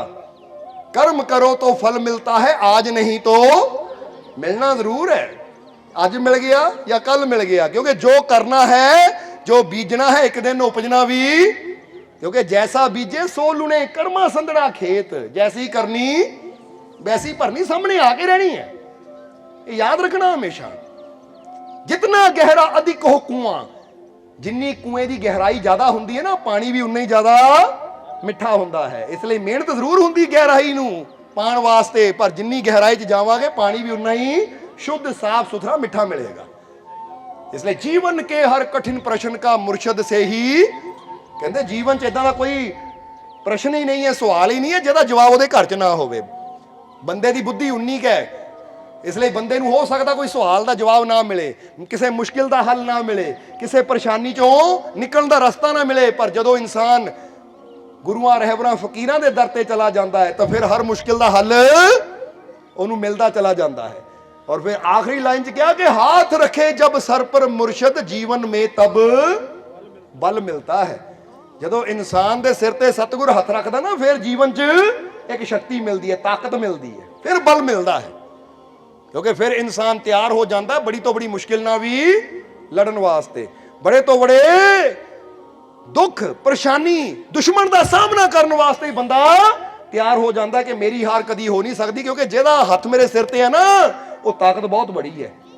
ये तो जरा सोच के देखो कि जे तुहाडे पिछे ना कोई थानेदार होवे तो तुसीं सपाटे तो डरना है, जे कोई SSP होवे तुहाडा दोस्त तो तुसीं थानेदार तो डरना, तुसीं कहना लै इन्हां दा मालिक तो मेरा दोस्त है, मैं इन्हां तो की डरना है। क्योंकि जिड्डी वड्डी ताकत पिछे होवे ना, उन्नी हौसला, उन्नी हिम्मत, उन्ना जिगरा बंदे दा वधदा चला जाता है। तो जरा सोचो फिर कि जे असीं अपने रब ते अपने मालिक ते भरोसा रखांगे तो फिर किस तो डरन दी लोड़ है, फिर काहदी फिक्र करन दी लोड़ है। बस गल तां विश्वास दी है, यकीन दी है कि हर मुश्किल का हल है मेरे मालिक दे दरबार च, मेरे मालिक दे घर च। इसलिए जे मैं अपने मालिक नाल जुड़ गया विश्वास नाल, तो मैनूं कोई चिंता डरन दी ਲੋੜ ਨਹੀਂ ਹੈ, ਕੋਈ ਚਿੰਤਾ ਕਰਨ ਦੀ ਲੋੜ ਨਹੀਂ ਹੈ, ਕਿਉਂਕਿ ਹਰ ਜਗ੍ਹਾ ਮੇਰੀ ਰਾਖੀ, ਮੇਰੀ ਸੰਭਾਲ ਉਹ ਆਪ ਕਰੇਗਾ। ਇਸ ਲਈ ਸਮਝਣਾ ਜ਼ਰਾ ਸਾਰਿਆਂ ਨੂੰ। ਸੋ ਆਪਣੇ ਅੰਦਰ ਪ੍ਰੇਮ ਵਿਸ਼ਵਾਸ ਪੈਦਾ ਕਰੋ। ਇੱਧਰ ਹੁਣ ਆ ਜਾਈਏ ਉਹ ਲੜਕੀ ਰੋਜ਼ ਦੀ ਕਹਾਣੀ ਤੇ, ਕਿ ਮਾਂ ਨੇ ਕਿਹਾ ਇਸ ਲਈ ਮੈਂ ਇਹਨੂੰ 7 ਦਿਨ ਦਾ ਟਾਈਮ ਦਿੱਤਾ ਹੈ, ਇਹ ਸਾਰੇ ਕੰਮ ਕਰੇ ਤਾਂ ਕਿ ਇਹਨੂੰ 2 ਚੀਜ਼ਾਂ ਦਾ ਪਤਾ ਲੱਗੇ, ਕਿ ਇੱਕ ਤਾਂ ਕੋਈ ਵੀ ਚੀਜ਼ ਲੈਣੀ ਹੈ ਤੈਨੂੰ ਪਤਾ ਲੱਗੇ ਮਿਹਨਤ ਕਰਕੇ ਲਈ ਜਾਂਦੀ ਹੈ, ਔਰ ਦੂਜਾ ਜ਼ਰਾ ਹੁਣ ਗੌਰ ਕਰਨਾ, ਇਹਦਾ ਮਾਈਂਡ, ਇਹਦਾ ਮਨ ਤਿਆਰ ਹੋ ਜਾਵੇ, ਕੱਲ ਨੂੰ ਬੜੀ ਹੋ ਕੇ ਵੀ ਇਹਨੂੰ ਪਤਾ ਹੋਏਗਾ ਕੋਈ ਚੀਜ਼ ਲੈਣੀ ਹੈ ਤਾਂ ਉਹਦੇ ਵਾਸਤੇ ਮੈਨੂੰ ਮਿਹਨਤ ਕਰਨੀ ਪੈਣੀ ਹੈ, ਔਰ ਇਹਨੂੰ ਕਦਰ ਹੋਏਗੀ ਚੀਜ਼ ਦੀ। ਬਾਪ ਨੇ ਕਿਹਾ ਠੀਕ ਹੈ, ਬਹੁਤ ਵਧੀਆ। ਹੁਣ 7 ਦਿਨ ਜਦੋਂ ਲੜਕੀ ਨੇ ਮਿਹਨਤ ਕੀਤੀ, ਮਾਂ ਦਾ ਕਹਿਣਾ ਮੰਨਿਆ, 7 ਦਿਨਾਂ ਬਾਅਦ ਮਾਂ ਨੇ ਉਹ ਮੋਤੀਆਂ ਦੀ ਮਾਲਾ ਲਿਜਾ ਕੇ ਉਹਨੂੰ ਦਿੱਤੀ। ਤਾਂ ਲੜਕੀ ਨੇ ਬੜੀ ਖੁਸ਼ੀ ਨਾਲ, ਕਿਉਂਕਿ ਮੇਰੇ 7 ਦਿਨ ਦੀ ਮਿਹਨਤ ਨਾਲ ਮੈਨੂੰ ਮਿਲੀ ਹੈ, ਉਹਨਾਂ ਖੁਸ਼ ਹੋ ਕੇ ਗਲ 'ਚ ਪਾ ਲਈ। ਹੁਣ ਜਦੋਂ ਗਲ 'ਚ ਪਾਈ ਨਾ, ਉਹਨੂੰ ਆਪਣੀ ਮਾਲਾ ਨਾਲ ਬੜਾ ਪਿਆਰ ਸੀ, ਉਹ ਬੱਚੀ ਨੂੰ ਮਾਲਾ ਨਾਲ ਬੜਾ ਪਿਆਰ ਸੀ, ਹਰ ਵੇਲੇ ਉਹਨੂੰ ਆਪਣੇ ਨਾਲ ਰੱਖਦੀ ਸੀ, ਔਰ ਇੰਨਾ ਪਿਆਰ ਕਰਦੀ ਸੀ ਕਦੀ ਲਾਂਦੀ ਨਹੀਂ ਸੀ। ਤਾਂ ਜਦੋਂ ਗਲ 'ਚ ਮਾਲਾ ਪਾਈ ਨੂੰ ਨਾ 15 ਕੁ ਦਿਨ ਹੋ ਗਏ, ਇੱਕ ਦਿਨ ਬਾਪ ਨੇ ਕਿਹਾ ਬੇਟਾ ਇਹ ਮਾਲਾ ਮੈਨੂੰ ਦੇ ਦੇ। ਲੜਕੀ ਕਹਿੰਦੀ ਨਹੀਂ ਡੈਡੀ, ਇਹ ਮਾਲਾ ਤਾਂ ਮੈਂ ਬੜੀ ਮਿਹਨਤ ਨਾਲ ਲਈ ਹੈ, ਮੈਂ ਨਹੀਂ ਦੇਣੀ। ਬਾਪ ਹੱਸ ਕੇ ਚਲਾ ਗਿਆ, ਕਹਿੰਦਾ ਠੀਕ ਹੈ। ਅਗਲਾ ਦਿਨ ਫੇਰ ਹੋਇਆ, ਅਗਲੇ ਦਿਨ ਫੇਰ ਬਾਪ ਨੇ ਕਿਹਾ ਬੇਟੀ ਇਹ ਮਾਲਾ ਮੈਨੂੰ ਦੇ ਦੇ। ਬੱਚੀ ਨੇ ਫੇਰ ਕਿਹਾ ਨਹੀਂ ਡੈਡੀ, ਕੀ ਤੁਸੀਂ ਰੋਜ਼ ਮਾਲਾ ਮੰਗਦੇ ਹੋ, ਤੁਹਾਨੂੰ ਪਤਾ ਮੈਂ ਨਹੀਂ ਦੇਣੀ। ਜਿੱਦਾਂ ਹੁਣ ਬੱਚਿਆਂ ਨੂੰ ਕੋਈ ਚੀਜ਼ ਪਿਆਰੀ ਹੁੰਦੀ ਨਾ, ਉਹ ਖਿਡੌਣਾ ਕੋਈ ਹੋਵੇ, ਤੁਸੀਂ ਕਹੋ ਮੈਨੂੰ ਦੇ ਦੇ ਗੁੜੀਆ, ਮੈਨੂੰ ਦੇ ਦੇ ਗੁੱਡੀ, ਮੈਂ ਨਹੀਂ ਦੇਣੀ। ਹੁਣ ਬੱਚੀ ਨੂੰ ਰੋਜ਼ ਬਾਪ ਨੇ ਮੰਗਣੀ, ਪਰ ਬੱਚੀ ਨੇ ਮਨਾ ਕਰ ਦੇਣਾ। ਇੱਕ ਦਿਨ ਏਦਾਂ ਹੀ ਜਦੋਂ ਹਫਤਾ ਹੋ ਗਿਆ ਬਾਪ ਨੂੰ ਮੰਗਦੇ ਆ, ਇੱਕ ਦਿਨ ਬਾਪ ਨੇ ਕਿਹਾ ਬੇਟਾ ਤੂੰ ਮੈਨੂੰ ਪਿਆਰ ਨਹੀਂ ਕਰਦੀ? ਤਾਂ ਬੇਟੀ ਨੇ ਕਿਹਾ ਹਾਂ ਡੈਡੀ ਬਹੁਤ ਪਿਆਰ ਕਰਦੀ ਆ। ਕਹਿੰਦੀ ਬੇਟਾ ਫਿਰ ਇਹ ਮਾਲਾ ਮੈਨੂੰ ਦੇ ਦੇ, ਇਹ ਮਾਲਾ ਮੈਨੂੰ ਦੇ ਦੇ। ਤਾਂ ਉਸ ਵੇਲੇ ਬੱਚੀ ਨੇ ਕਿਹਾ ਡੈਡੀ ਇਹ ਮਾਲਾ ਨੂੰ ਮੈਨੂੰ ਮਾਲਾ ਬਹੁਤ ਵਧੀਆ ਲੱਗਦੀ ਹੈ, ਦਿਲ ਨਹੀਂ ਕਰਦਾ ਦੇਣ ਨੂੰ। ਕਹਿੰਦੇ ਪੁੱਤ ਮੈਨੂੰ ਪਿਆਰ ਨਹੀਂ ਕਰਦੀ? ਕਹਿੰਦੀ ਬਹੁਤ ਕਰਦੀ। ਕਹਿੰਦੀ ਫਿਰ ਮੈਨੂੰ ਮਾਲਾ ਨਹੀਂ ਦੇ ਸਕਦੀ ਤੂੰ ਬੇਟਾ, ਇਹ ਮਾਲਾ ਦੇ ਦੇ ਮੈਨੂੰ। ਹੁਣ ਜਦੋਂ ਇੰਨੀ ਗੱਲ ਕਹੀ ਨਾ, ਬੱਚੀ ਨੇ ਬੜੇ ਅਫਸੋਸੇ ਜੇ ਮੂੰਹ ਨਾਲ, ਦਿਲ ਤਾਂ ਨਹੀਂ ਕਰਦਾ ਸੀ, ਪਰ ਹੁਣ ਡੈਡੀ ਦਾ ਦਿਲ ਵੀ ਨਹੀਂ ਦੁਖਾ ਸਕਦੀ ਕਿ ਅੱਜ ਹਫਤੇ ਤੋਂ ਉੱਪਰ ਹੋ ਗਿਆ ਡੈਡੀ ਮਾਲਾ ਮੰਗੀ ਜਾਂਦਾ ਹੈ। ਉਹਨਾਂ ਹੱਥਾਂ ਨਾਲ ਮਾਲਾ ਖੋਲੀ, ਆਪਣੇ ਹੱਥ ਤੇ ਰੱਖੀ, ਤਾਂ ਡੈਡੀ ਨੂੰ ਲੈ ਡੈਡੀ, ਫਿਰ ਨਾਲੇ ਕਿਹਾ ਆਈ ਲਵ ਯੂ ਡੈਡੀ, ਨਾਲੇ ਮਾਲਾ ਦਿੱਤੀ, ਨਾਲੇ ਆਈ ਲਵ ਯੂ ਕਿਹਾ। ਫਿਰ ਡੈਡੀ ਨੇ ਪਤਾ ਕੀ ਕਿਹਾ, ਕਹਿੰਦਾ ਬੇਟਾ ਇਦਾਂ ਨਹੀਂ, ਰੋ ਕੇ ਨਹੀਂ, ਉਦਾਸ ਹੋ ਕੇ ਖੁਸ਼ੀ ਨਾ ਦੇ। ਕੀ ਕਰਨਾ ਹੈ? ਖੁਸ਼ੀ ਨਾ ਦੇ, ਕਿ ਜੇ ਤੂੰ ਰੋ ਕੇ ਦਊਂਗੀ ਤਾਂ ਮੈਨੂੰ ਨਹੀਂ ਫਿਰ ਚੰਗਾ ਲੱਗਣਾ ਕਿ ਮੈਨੂੰ ਧੀ ਨੇ ਚੀਜ਼ ਵੀ ਦਿੱਤੀ ਤਾਂ ਰੋ ਕੇ ਦਿੱਤੀ। ਖੁਸ਼ੀ ਨਾ ਦੇ। ਹੁਣ ਲੜਕੀ ਨੇ ਨਾ, ਉਹ ਬੱਚੀ ਨੇ ਖੁਸ਼ੀ ਨਾਲ ਹੱਸਦਿਆਂ ਹੋਇਆ ਕਿ ਲੈ ਡੈਡੀ ਲੈ ਲਾ, ਨਾਲੇ ਜੱਫੀ ਪਾ ਲਈ ਡੈਡੀ ਨੂੰ ਕਿ ਆਈ ਲਵ ਯੂ ਡੈਡੀ, ਆ ਲਓ। ਹੁਣ ਜਦੋਂ ਇੰਨੀ ਗੱਲ ਕਹੀ ਤਾਂ ਮਾਂ ਦੇਖ ਰਹੀ ਹੈ ਕਿ ਪਤਾ ਨਹੀਂ ਇਹ ਕਿਉਂ ਮਾਲਾ ਮੰਗੀ ਜਾਂਦੇ ਹੈ, ਇਹਨਾਂ ਨੂੰ ਪਤਾ ਕਿ ਬੱਚੀ ਨੂੰ ਇੰਨੀ ਪਿਆਰੀ ਹੈ, ਬੱਚੀ ਨਾਲ ਇੰਨੀ ਮਿਹਨਤ ਨਾਲ ਲਈ ਹੈ, ਤਾਂ ਫਿਰ ਪਤਾ ਨਹੀਂ ਕਿਉਂ ਤੋਂ ਲਈ ਜਾਂਦੇ, ਇਹਨਾਂ ਨੇ ਕੰਮ ਕੀ ਆ? ਛੋਟਾ ਜਿਹਾ ਉਹਦਾ ਗਲਾ ਇਹਨਾਂ ਦੇ ਕਿਸੇ ਕੰਮ ਦੀ ਹੈ ਨਹੀਂ, ਕਿਉਂ ਮੰਗ ਰਹੇ ਹੈ? ਪਰ ਜਿੱਦਾਂ ਹੀ ਬੱਚੀ ਨੇ ਮਾਲਾ ਦਿੱਤੀ ਨਾ, ਡੈਡੀ ਉੱਠ ਕੇ ਅੰਦਰ ਚਲਾ ਗਿਆ ਆਪਣੇ ਕਮਰੇ 'ਚ। ਬੱਚੀ ਬੈਠੀ ਹੈ, ਮਾਂ ਆਈ, ਬੇਟਾ ਡੈਡੀ ਤੇਰਾ ਮਾਲਾ ਲੈ ਗਿਆ, ਤੂੰ ਖੁਸ਼ ਆ? ਹਾਂ ਮੰਮੀ ਮੈਨੂੰ ਡੈਡੀ ਨਾਲ ਬਹੁਤ ਪਿਆਰ ਹੈ, ਡੈਡੀ ਲੈ ਗਿਆ, ਕੋਈ ਗੱਲ ਨਹੀਂ। ਹੁਣ ਹਾਲੇ 5 ਮਿੰਟ ਗੁਜ਼ਰੇ ਸੀ, ਡੈਡੀ ਬਾਹਰ ਆਇਆ। ਜਦੋਂ ਬਾਹਰ ਆਇਆ ਤਾਂ ਡੈਡੀ ਦੇ ਹੱਥ 'ਚ ਇੱਕ ਡੱਬੀ ਸੀ।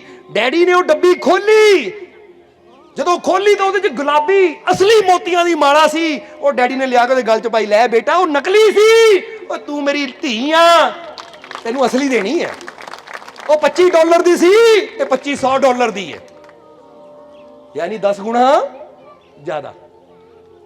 ਬਾਪ ਨੇ ਜਦੋਂ ਪਾਈ, ਕਹਿੰਦੇ ਇਹ ਅਸਲੀ ਮੋਤੀਆਂ ਦੀ ਹੈ, ਉਹ ਨਕਲੀ ਸੀ, ਇਹ ਅਸਲੀ ਹੈ।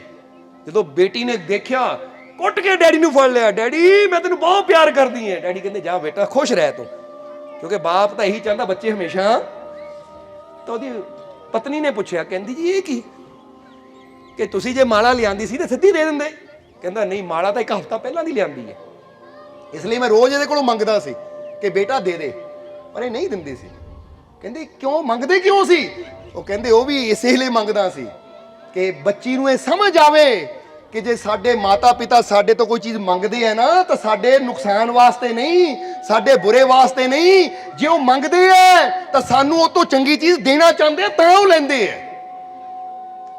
ਇਸ ਲਈ ਇਥੋਂ ਕਹਾਣੀ ਤੋਂ ਕੀ ਪਤਾ ਲੱਗਦਾ ਹੈ ਕਿ ਜੇ ਰੱਬ ਵੀ ਤੁਹਾਡੇ ਤੋਂ ਕੋਈ ਚੀਜ਼ ਖੋਂਦਾ ਹੈ ਨਾ, ਕੁਝ ਲੈਂਦਾ ਆ, ਤਾਂ ਕਦੀ ਨਾ ਇਹ ਕਹੋ ਰੱਬਾ ਮੇਰੇ ਨਾਲ ਕੀ ਕੀਤਾ, ਇਹ ਮੈਨੂੰ ਇਹ ਦੁੱਖ ਕਿਉਂ ਦਿੱਤਾ, ਮੈਨੂੰ ਇਹ ਪਰੇਸ਼ਾਨੀ ਕਿਉਂ ਦਿੱਤੀ, ਬਲਕਿ ਸੋਚੋ ਸਾਡਾ ਪਿਤਾ ਹੈ, ਜੇ ਉਹਨੇ ਇਹ ਚੀਜ਼ ਲਈ ਹੈ ਤੇ ਇਹ ਤੋਂ ਚੰਗਾ ਕੁਝ ਉਹਨੇ ਦੇਣਾ ਵੀ ਹੈ ਮੈਨੂੰ।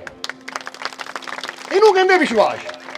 ਜੇ ਬਾਪ ਨੇ ਨਕਲੀ ਮੋਤੀ ਲਏ ਸੀ ਤਾਂ ਦਿੱਤੀ ਵੀ ਅਸਲੀ ਮੋਤੀਆਂ ਦੀ ਮਾਲਾ, ਇੱਕ ਸਮਝਾਉਣ ਦੀ ਖਾਤਰ ਕਿ ਮਾਤਾ ਪਿਤਾ ਕੁਝ ਮੰਗਣ ਨਾ ਤਾਂ ਨਾ ਕਰੋ, ਖੁਸ਼ੀ ਨਾ ਦੇ ਦਿਓ।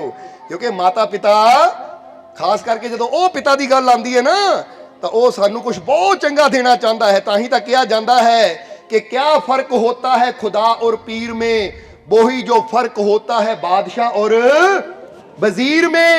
अगर कुछ मांगो और खुदा से अगर कुछ मांगो और ना मिले तो समझ लेना कुछ और अच्छा लिखा है तकदीर में।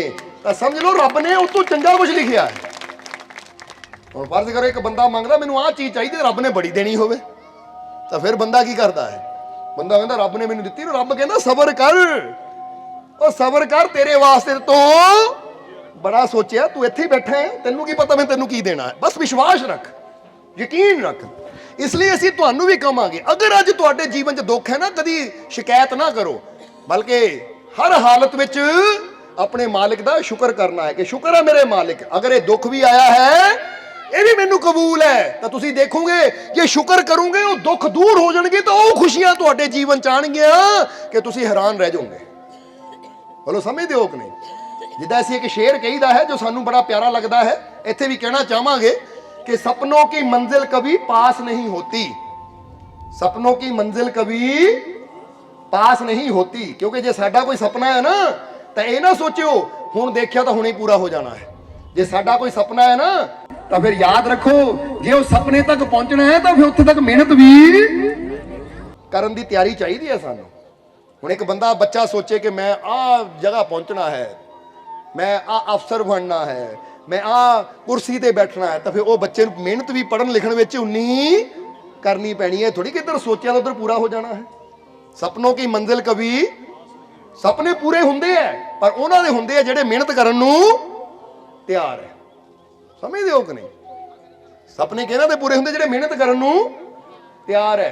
किसी ने कहंदे ना APJ अब्दुल कलाम जो राष्ट्रपति सी अपने भारत दे, उन्होंने किसी ने पूछा कि तुहाडी जिंदगी बड़ी गरीबी चों शुरू हुई सी, तुसीं एड्डी बड़ी कुर्सी ते किद्दां पहुंच गए? क्योंकि साइंटिस्ट भी बने, मिसाइल मैन भी उन्होंने कहा गया, बड़ी मेहनत की उन्होंने, भी तुसीं एड्डी उच्ची मंजिल ते किद्दां पहुंचे? तो उस वेले उन्होंने एको ही गल कही कि दरअसल हर कोई इस मंजिल ते पहुंच सकता है अगर मेहनत करन नूं तैयार होवे। वो कहंदे जदों लोग सोते हुंदे सी ना, मैं उदों भी जाके मेहनत करता हुंदा सी। जरा गौर करना। नहीं तो एक खिलाड़ी है रोनाल्डो जो फुटबॉल का बड़ा वड्डा खिलाड़ी है, बच्चे तो जानते होणगे, ओहदी इंटरव्यू च की आया कि तुसीं इन्ने सफल खिलाड़ी किद्दां आ? वो पता की कहंदा, कहंदे लोग 7 वजे सुत्ते उठते हैं तो मैं 4 वजे ग्राउंड च हुंदा प्रैक्टिस करदा, 4 वजे तड़के ग्राउंड च प्रैक्टिस करता हुंदा मैं। और नौजवान कदों उठते हैं?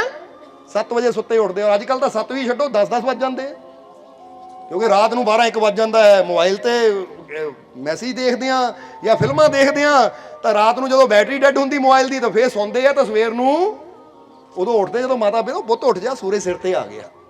हुण जरा गौर करना, अगर इदां दी आदत रखांगे तो फिर जीवन च कामयाब किद्दां होवांगे? कामयाब किहड़ा हुंदा है? जिहड़ा मेहनत करन नूं तैयार है। इसलिए वो कहंदे 4 वजे मैं ग्राउंड ते हुंदा हां प्रैक्टिस करदा। और तुसीं वो भी सुनिया होएगा तैराकी जिन्हां ने 8 गोल्ड मैडल जिते तैराकी विच, वर्ल्ड रिकॉर्ड बना दिता, शायद फिलिप्स ओहदा नाम है, कि उन्होंने पूछा कि तुसीं इन्ने कामयाब किद्दां? वो कहंदा रोज बिना नागा मैं 8 घंटे स्विमिंग पूल च गुजारदा, मेहनत करदा 8 घंटे, 8 घंटे पानी च प्रैक्टिस करदा है मैं।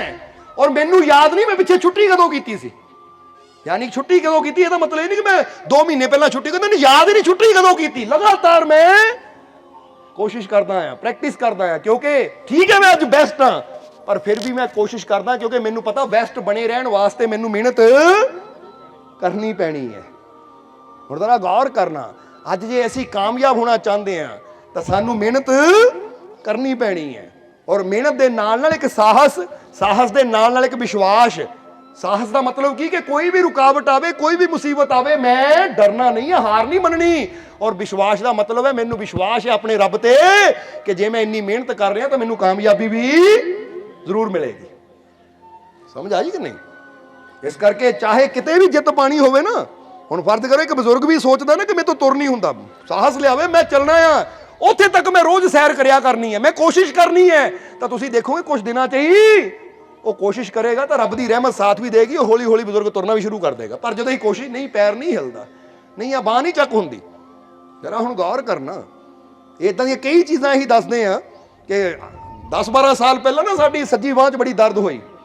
ਅਸੀਂ ਜੋਸ਼ੀ ਹਸਪੀਟਲ ਜਲੰਧਰ ਦੇ ਵਿੱਚ ਹੱਡੀਆਂ ਦਾ ਬਹੁਤ ਮਸ਼ਹੂਰ ਹਸਪੀਟਲ, ਉੱਥੇ ਜਾ ਕੇ ਐਕਸਰੇ ਕਰਵਾਇਆ ਤਾਂ ਡਾਕਟਰ ਜੋਸ਼ੀ ਨੇ ਕਿਹਾ ਜੀ ਆ ਹੱਡੀ ਵੱਧ ਗਈ, ਇਹਦਾ ਆਪਰੇਸ਼ਨ ਕਰਨਾ ਪੈਣਾ ਔਰ ਬਾਂਹ ਕਦੀ ਚੱਕ ਨਹੀਂ ਹੋਣੀ ਤੁਹਾਡੀ, ਕਿਉਂਕਿ ਇਹ 'ਚ ਡਿਫੈਕਟ ਪੈ ਗਿਆ ਹੈ, ਯਾਨੀ ਇਹ ਹੱਡੀ ਘਸ ਗਈ ਹੈ, ਇਹਦਾ ਆਪਰੇਸ਼ਨ ਕਰਕੇ ਹੱਡੀ ਕੱਟਣੀ ਪੈਣੀ ਆ ਉੱਪਰਲੀ।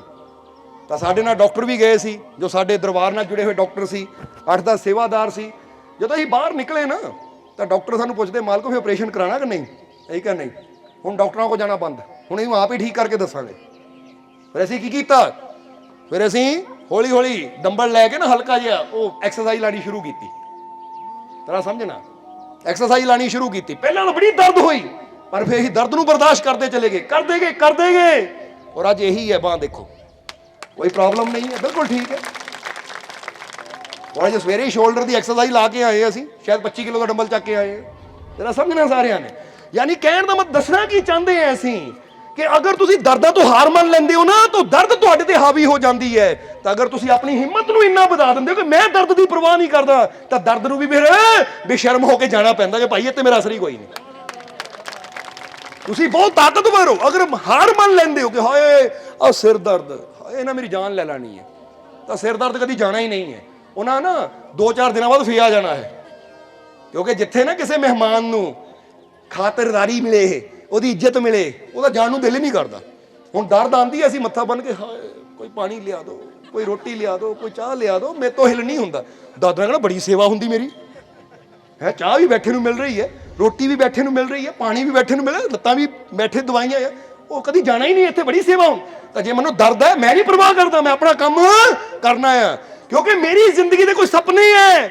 ਇਹ ਮੇਰੇ ਦਰਦ ਨੂੰ ਕੀ ਪਤਾ ਕਿ ਮੇਰੇ ਸੁਪਨੇ ਕਿਹੜੇ ਹੈ, ਇਹਦੇ ਕਰਕੇ ਮੈਂ ਰੁਕਣਾ ਥੋੜੀ ਹੈ। ਦਰਦ ਹੋਵੇ ਜੋ ਮਰਜ਼ੀ ਹੋਵੇ, ਮੈਂ ਕੰਮ ਕਰਨਾ ਤਾਂ ਕਰਨਾ ਹੀ ਹੈ। ਤਾਂ ਤੁਸੀਂ ਦੇਖੋਗੇ ਉਹ ਦਰਦ ਵੀ 2 ਦਿਨਾਂ 'ਚ ਚਲੀ ਜਾਏਗੀ ਔਰ ਮੁੜ ਕੇ ਕਦੀ ਆਏਗੀ ਨਹੀਂ। ਹੁਣ ਤੁਸੀਂ ਤੰਦਰੁਸਤੀ ਚਾਹੁੰਦੇ ਹੋ ਜਾਂ ਸੇਵਾ ਚਾਹੁੰਦੇ ਹੋ?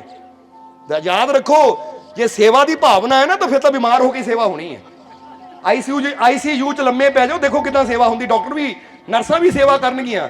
ਪਰ ਇਹ ਗੱਲ ਹੋਰ ਹੈ ਕਿ ਉੱਥੇ ਰੋਜ਼ ਦਾ 15-20 ਹਜ਼ਾਰ ਬਿੱਲ ਵੀ ਭਰਨਾ ਪੈਣਾ ਹੈ। ਪਰ ਜੇ ਤੰਦਰੁਸਤੀ ਚਾਹੁੰਦੇ ਹੋ ਤਾਂ ਫਿਰ ਸੇਵਾ ਦੀ ਨਹੀਂ, ਬਲਕਿ ਇਹ ਮੰਗੋ ਕਿ ਰੱਬਾ ਜੇ ਮੈਨੂੰ 100 ਸਾਲ ਵੀ ਜ਼ਿੰਦਗੀ ਦੇਣੀ ਨਾ ਤਾਂ ਇੰਨੀ ਤੰਦਰੁਸਤੀ ਦੇ ਕਿ ਮੈਨੂੰ ਕਿਸੇ ਦਾ ਮੁਹਤਾਜ ਨਾ ਬਣਾਈ, ਮੇਰੇ ਹੱਥ ਪੈਰ ਚੱਲਦੇ ਰੱਖੀ ਤਾਂ ਕਿ ਮੈਂ ਪਾਣੀ ਵੀ ਆਪ ਪੀਵਾਂ, ਰੋਟੀ ਵੀ ਆਪ ਬਣਾਵਾਂ, ਸਭ ਕੁਝ ਆਪ ਕਰਾਂ, ਕਿਸੇ ਦਾ ਮੁਹਤਾਜ ਨਾ ਬਣਾਈ। ਪਰ ਇੱਥੇ ਬੰਦਾ ਕੀ ਕਹਿੰਦਾ ਹੈ, ਆ ਬਸ ਬੱਚੇ ਵਿਆਹ ਹੋ ਜਾਣ ਫਿਰ ਤਾਂ ਸੇਵਾ ਕਰਾਣੀ। ਇਹਦਾ ਮਤਲਬ ਪਹਿਲੇ ਹੀ ਸੋਚ ਲੈ ਮੈਂ ਬਿਮਾਰ ਹੋ ਕੇ ਮੰਜੇ ਤੇ ਪੈਣਾ ਹੀ ਹੈ, ਬਿਮਾਰ ਹੋ ਕੇ ਮੰਜੇ ਤੇ ਪੈਣੇ, ਸੋਚ ਹੀ ਇਦਾਂ ਦੀ ਹੈ। ਤਾਂ ਹੀ ਤਾਂ ਜਿੱਦਾਂ ਹੀ ਬੱਚਿਆਂ ਦੀ ਸ਼ਾਦੀ ਹੁੰਦੀ ਸੱਸਾਂ ਨੂੰ ਰੋਗ ਲੱਗਣੇ ਸ਼ੁਰੂ ਹੋ ਜਾਂਦੇ, ਉਦੋਂ ਸੱਸਾਂ ਜ਼ਿਆਦਾ ਬਿਮਾਰ ਹੋ ਜਾਂਦੀ। ਹੁਣ ਨੂੰਹ ਆ ਗਈ ਸੰਭਾਲੇ ਤਾਂ ਨੂੰਹ ਨੂੰ ਫਿਕਰ ਪੈ ਜਾਂਦੀ, ਮੈਂ ਇੱਥੇ ਘਰ ਨੂੰ ਸੰਭਾਲਣਾ ਹੀ ਸੀ ਕਿ ਬਿਮਾਰ ਮਰੀਜ਼ ਨੂੰ। ਜਰਾ ਸੋਚਣ ਵਾਲੀ ਗੱਲ ਹੈ। ਕਿੰਨਾ ਵਧੀਆ ਹੋਵੇ ਕਿ ਨੂੰਹ ਵੀ ਤੰਦਰੁਸਤ ਹੈ, ਸੱਸ ਵੀ ਤੰਦਰੁਸਤ ਹੈ, ਪਤੀ ਵੀ ਤੰਦਰੁਸਤ ਹੈ, ਸਹੁਰਾ ਵੀ ਤੰਦਰੁਸਤ ਹੈ, ਸਾਰਾ ਪਰਿਵਾਰ ਹੀ ਤੰਦਰੁਸਤ ਹੈ। ਜ਼ਿੰਦਗੀ ਦਾ ਮਜ਼ਾ ਕਿੰਨਾ ਹੈ। ਪਰ ਹੁੰਦਾ ਉਲਟਾ ਹੈ, ਹੁੰਦਾ ਤਾਂ ਇਦਾਂ ਆ ਕਿ ਉਹ ਵਿਚਾਰੀ ਨੂੰ, ਇਹੀ ਤਾਂ ਕਹਿੰਦੇ ਖਾਸ ਕਰਕੇ ਨਾ ਅੱਜ ਕੁੜੀਆਂ ਨੂੰ ਨਰਸਿੰਗ ਦੀ ਡਿਗਰੀ ਜ਼ਿਆਦਾ ਕਰਨੀ ਚਾਹੀਦੀ ਹੈ, ਕਿਉਂਕਿ ਪਤਾ ਕਿ ਸੱਸ ਨੇ ਬਿਮਾਰ ਹੋਣਾ, ਉਹਦੀ ਸੇਵਾ ਹੀ ਕਰਨੀ ਚਾਹੀਦੀ। ਸੋ ਕਹਿਣ ਮੈਂਟੈਲਿਟੀ, ਸੋਚ ਹੀ ਬੰਦੇ ਦੀ ਇਦਾਂ ਦੀ ਬਣ ਗਈ ਹੈ ਕਿ ਬੱਚੇ ਵਿਆਹ ਹੋਏ ਨਾ ਫਿਰ ਤਾਂ ਸੇਵਾ ਕਰਵਾਉਣੀ ਹੈ ਬਹਿ ਕੇ। ਫਿਰ ਗੌਰ ਕਰੋ, ਇਦਾਂ ਦੀ ਸੋਚ ਨਾ ਰੱਖੋ, ਬਲਕਿ ਇਹ ਰੱਖੋ ਕਿ ਰੱਬਾ ਮੈਂ ਬੱਚਿਆਂ ਦੇ ਕੰਮ ਆਵਾਂ ਪਰ ਮੈਨੂੰ ਬੱਚਿਆਂ ਦਾ ਮੁਹਤਾਜ ਨਾ ਬਣਾਈ। ਇੰਨੀ ਤਾਕਤ ਮੈਨੂੰ ਦਿੰਦਾ ਰਹੀ ਕਿ ਮੈਂ ਬੱਚਿਆਂ ਨੂੰ ਕਹਾਂ ਹਾਂ ਦੱਸੋ ਕੀ ਚਾਹੀਦਾ ਹੈ, ਮੈਂ ਤੁਹਾਡੇ ਨਾਲ, ਦੱਸੋ ਕਿੱਥੇ ਜਾਣਾ, ਮੈਂ ਚੱਲਦਾ। ਇਹ ਨਾ ਹੋਵੇ ਮੇਰੇ ਬੱਚੇ ਹੀ ਲੈ ਕੇ ਜਾਣਗੇ, ਬੱਚੇ ਹੀ ਮੈਨੂੰ ਸੰਭਾਲਣਗੇ, ਬੱਚੇ ਹੀ ਸਹਾਰਾ ਦੇ ਕੇ ਤੋਰਨਗੇ। ਫਿਰ ਤਾਂ ਔਖਾ ਹੋ ਜਾਂਦਾ, ਕਿਤੇ ਬਿਮਾਰ ਹੋ ਕੇ ਪਏ ਆ ਤਾਂ ਲੈਟਰਿੰਗ ਬਾਥਰੂਮ ਜਾਣਾ, ਬੱਚਾ ਘਰ ਨਾ ਹੋਵੇ ਤਾਂ ਫਿਰ ਕੀ ਹੁੰਦਾ ਪਤਾ ਹੀ ਹੈ। ਉਹ ਹਾਲਾਤਾਂ 'ਚ ਬੰਦਾ ਕਿੱਥੇ ਜੋਗਾ ਰਹਿ ਜਾਂਦਾ ਹੈ। ਫਿਰ ਇਸ ਲਈ ਸੋਚ ਨਾ ਇਦਾਂ ਦੀ ਬਣਾਓ, ਆਪਣੀ ਸੋਚ ਇਦਾਂ ਦੀ ਬਣਾਓ ਕਿ ਮੈਂ ਹਮੇਸ਼ਾ ਤੰਦਰੁਸਤ ਰਹਿਣਾ ਹੈ, ਫਿੱਟ ਰਹਿਣਾ ਹੈ ਮੈਂ ਹਮੇਸ਼ਾ, ਕਿਉਂਕਿ ਮੈਂ ਕਮਜ਼ੋਰ ਨਹੀਂ ਹਾਂ। ਜ਼ਰਾ ਗੌਰ ਕਰਨਾ, ਕਦੀ ਦੇਖਿਆ ਕਿਸੇ ਚਿੜੀ ਨੂੰ, ਕਿਸੇ ਕਾਂ ਨੂੰ, ਕਿਸੇ ਕੁੱਤੇ ਬਿੱਲੇ ਨੂੰ ਕਿ ਬਜ਼ੁਰਗ ਹੋ ਗਿਆ ਤਾਂ ਕੋਈ ਦੂਜਾ ਕੁੱਤਾ ਉਹਨੂੰ ਸਹਾਰਾ ਦੇ ਕੇ ਤੁਰਿਆ ਹੈ? ਕਿਉਂਕਿ ਉਹ ਨਿਰਭਰ ਹੈ, ਕੁਦਰਤ ਨੇ ਰੱਖੀ ਤਾਕਤ ਦਿੱਤੀ ਹੋਈ ਹੈ ਉਹਨਾਂ ਅੰਦਰ ਕੇ ਮਰਦੇ ਦਮ ਤੱਕ ਵੀ ਉਹ ਆਪਣੇ ਪੈਰਾਂ ਤੇ ਚੱਲਦੇ ਹੈ, ਆਪਣੇ ਪਰਾਂ ਨਾਲ ਉੱਡਦੇ ਹੈ। ਤੇ ਜੇ ਪੰਛੀਆਂ ਅੰਦਰ ਇੰਨੀ ਤਾਕਤ ਹੈ ਤਾਂ ਬੰਦੇ ਅੰਦਰ ਤਾਂ ਰੱਬ ਨੇ ਹੋਰ ਵੀ ਬਹੁਤ ਤਾਕਤਾਂ ਰੱਖੀਆਂ ਹੈ। ਜੇ ਤੁਸੀਂ ਆਪਣੀ ਸ਼ਕਤੀ ਨੂੰ ਜਗਾ ਲਓ, ਉਹ ਤੁਸੀਂ ਆਪ ਕੀ, ਤੁਸੀਂ ਆਪਣੇ ਨਾਲ ਨਾਲ 100 ਬੰਦੇ ਨੂੰ ਲੈ ਕੇ ਚੱਲ ਸਕਦੇ ਹੋ, ਇੰਨੀ ਸ਼ਕਤੀ ਹੈ ਤੁਹਾਡੇ ਅੰਦਰ। ਪਰ ਤੁਸੀਂ ਆਪਣੇ ਆਪ ਨੂੰ ਆਪ ਹੀ ਕਮਜ਼ੋਰ ਸਮਝ ਲੈਂਦੇ ਹੋ। ਆਪਣੇ ਆਪ ਨੂੰ ਕੀ ਸਮਝ ਲੈਂਦੇ ਆ? ਕਮਜ਼ੋਰ। ਹੁਣ ਤਾਂ 70 ਸਾਲ ਦੀ ਉਮਰ ਹੋ ਗਈ, ਹੁਣ ਕਿੱਥੇ ਗੋਡੇ ਚੱਲਣੇ ਆ? ਹੁਣ ਗੋਡੇ ਚੰਗੇ ਭਲੇ ਹੋਣਗੇ ਪਰ ਸੋਚ ਆ ਜਾਏਗੀ ਕਿੱਥੇ ਚੱਲਣੇ ਆ, ਤਾਂ ਫਿਰ ਵਾਕਈ ਚੱਲਣੇ ਬੰਦ ਹੋ ਜਾਂਦੇ, ਕਿਉਂਕਿ ਸੋਚ ਨਾਲ ਹੀ ਤਾਂ ਸਭ ਕੁਝ ਚੱਲਦਾ ਹੈ। ਸਮਝਦੇ ਹੋ ਕਿ ਨਹੀਂ? ਕਿਉਂਕਿ ਜੈਸਾ ਤੁਸੀਂ ਸੋਚੀ ਜਾਣਾ ਤੁਹਾਡੇ ਜੀਵਨ 'ਚ ਵੈਸਾ। ਹੁਣ ਤੁਸੀਂ ਸੋਚ ਲਓ ਨਾ, ਐਕਸਪੈਰੀਮੈਂਟ ਕਰਕੇ ਦੇਖਿਓ ਕਿ ਚੰਗੇ ਭਲੇ ਹੋ, ਤੁਸੀਂ ਸੋਚੀ ਜਾਓ ਹਾਏ ਮੇਰਾ ਸਿਰ ਦੁਖਣ ਲੱਗ ਪੈਣਾ, ਮੇਰਾ ਸਿਰ ਨਾ ਦੁਖਣ ਲੱਗ ਪਵੇ, ਕਿਤੇ ਮੇਰੇ ਸਿਰ 'ਚ ਨਾ ਦਰਦ ਹੋਣ ਲੱਗ ਜਾਵੇ। ਤੁਸੀਂ 10 ਮਿੰਟ ਸਿਰ ਦਰਦ ਬਾਰੇ ਸੋਚੋ, 10-15 ਮਿੰਟ ਬਾਅਦ ਸਿਰ ਦਰਦ। ਉਹ ਤੁਸੀਂ ਕਹਾਣੀ ਸੁਣੀ ਨਾ, ਸ਼ੇਰ ਆ ਗਿਆ, ਸ਼ੇਰ ਆ ਗਿਆ, ਸ਼ੇਰ ਆ ਗਿਆ, ਸੁਣੀ ਹੈ ਕਹਾਣੀ? ਕਿਹਨੇ ਸੁਣੀ ਹੈ? ਕਹਿੰਦੇ ਨੇ ਇੱਕ ਲੜਕਾ ਸੀ ਬੱਕਰੀਆਂ ਚਾਰਨ ਵਾਲਾ, ਉਹ ਨਾ ਬੜਾ ਸ਼ਰਾਰਤੀ ਸੀ। ਇੱਕ ਵਾਰ ਉਹ ਜੰਗਲ ਨੂੰ ਬੱਕਰੀਆਂ ਲੈ ਕੇ ਗਿਆ, ਪੇੜ ਤੇ ਚੜ ਕੇ ਰੌਲਾ ਪਾਤਾ, ਉਹ ਸ਼ੇਰ ਆ ਗਿਆ, ਸ਼ੇਰ ਆ ਗਿਆ। ਗਾਂव ਵਾਲੇ ਸੁਣੇ, ਲਾਠੀਆਂ ਲੈ ਕੇ ਆ ਗਏ। ਜਦੋਂ ਆਏ, ਕਿੱਥੇ ਆ ਸ਼ੇਰ? ਬੱਚਾ ਹੱਸ ਪਿਆ, ਕਹਿੰਦਾ ਮੂਰਖ ਬਣਾਇਆ, ਮੂਰਖ ਬਣਾਇਆ, ਮੂਰਖ ਬਣਾਇਆ। ਗਾਂव ਵਾਲਿਆਂ ਨੂੰ ਬੜਾ ਗੁੱਸਾ ਚੜਿਆ, ਕਹਿੰਦੇ ਪਾਗਲ, ਆਹ ਮੂਰਖ ਬਣਾਉਣ ਵਾਲੀ ਗੱਲ ਹੈ, ਅਸੀਂ ਤੇਰੀ ਮਦਦ ਕਰਨ ਵਾਸਤੇ ਆਏ। ਚਲੇ ਗਏ ਗਾਂव ਵਾਲੇ ਉਹਨੂੰ ਗਾਲਾਂ ਕੱਢਦੇ ਹੋਏ। ਅਗਲੇ ਦਿਨ ਫੇਰ ਉਹਨੂੰ ਮਜ਼ਾਕ ਸੋਚਿਆ, ਉਹਨੂੰ ਫੇਰ ਕਹਿਤਾ ਸ਼ੇਰ ਆ ਗਿਆ। ਪਹਿਲਾਂ 100 ਬੰਦਾ ਆਇਆ ਸੀ, ਇਸ ਵਾਰ 50 ਆਏ, ਕਿਉਂਕਿ ਅੱਧੇ ਕਹਿੰਦੇ ਚਲੋ ਭਾਈ ਕਿਤੇ ਸੱਚੀ ਨਾ ਆ ਗਿਆ ਹੋਵੇ ਇਸ ਵਾਰ, ਉਹ ਕਹਿੰਦੇ ਨਹੀਂ ਮਜ਼ਾਕ ਕਰਦਾ ਹੋਣਾ। ਪਰ ਅੱਧਿਆਂ ਨੇ ਜਾ ਕੇ ਦੇਖਿਆ, ਉਹਨੇ ਫੇਰ ਤਾੜੀਆਂ ਵਜਾਈਆਂ, ਕਹਿੰਦਾ ਮੂਰਖ ਬਣਾਇਆ। ਹੁਣ ਤੀਸਰੇ ਦਿਨ ਕੀ ਹੋਇਆ? ਤੀਸਰੇ ਦਿਨ ਸੱਚੀ ਸ਼ੇਰ ਆ ਗਿਆ। ਇਸ ਵਾਰ ਉਹਨੇ ਰੌਲਾ ਪਾਇਆ, ਉਹ ਸ਼ੇਰ ਆ ਗਿਆ, ਬਚਾਓ ਬਚਾਓ। ਕੋਈ ਨਹੀਂ ਆਇਆ, ਔਰ ਸ਼ੇਰ ਉਹਦੀਆਂ ਬੱਕਰੀਆਂ ਖਾ ਗਿਆ। ਉਹ ਪੇੜ ਤੇ ਚੜਿਆ ਸੀ ਤਾਂ ਬਚ ਗਿਆ। ਹੋਇਆ ਕੀ ਹੁਣ? ਸ਼ੇਰ ਕਿਉਂ ਆਇਆ? ਕਿਉਂਕਿ ਪਹਿਲੇ 2 ਦਿਨ ਉਹਨਾਂ ਝੂਠ ਬੋਲਿਆ ਸੀ। ਜਿਹੜੀ ਗੱਲ ਝੂਠ ਵੀ ਹੁੰਦੀ ਨਾ, ਰੱਬ ਉਹਨੂੰ ਵੀ ਇੱਕ ਦਿਨ ਸੱਚ ਕਰ ਦਿੰਦੇ। ਤੁਸੀਂ ਸੋਚੀ ਜਾਓ ਨਾ, ਹਾਏ ਕਿਤੇ ਮੇਰਾ ਆਹ ਬੁਰਾ ਨਾ ਹੋ ਜਾਵੇ, ਬੁਰਾ ਨਾ ਹੋ ਜਾਵੇ, ਬੁਰਾ ਨਾ ਹੋ। ਇੱਕ ਦਿਨ ਹੁੰਦਾ ਇਹਦਾ ਬੰਦਾ ਪਤਾ ਕੀ ਕਹਿੰਦਾ? ਦੇਖਿਆ, ਮੈਨੂੰ ਪਹਿਲੇ ਹੀ ਪਤਾ ਸੀ, ਮੈਨੂੰ ਡਰ ਸੀ, ਇਹ ਹੋ ਗਿਆ। ਇਹ ਤਾਂ ਨਹੀਂ ਹੋਇਆ ਕਿਉਂਕਿ ਹੋਣਾ ਸੀ, ਇਹ ਤਾਂ ਹੋਇਆ ਕਿਉਂਕਿ ਤੂੰ ਇਹਦੇ ਬਾਰੇ ਪਹਿਲੇ ਹੀ ਸੋਚਿਆ ਸੀ। ਸਮਝਦੇ ਹੋ ਕਿ ਨਹੀਂ?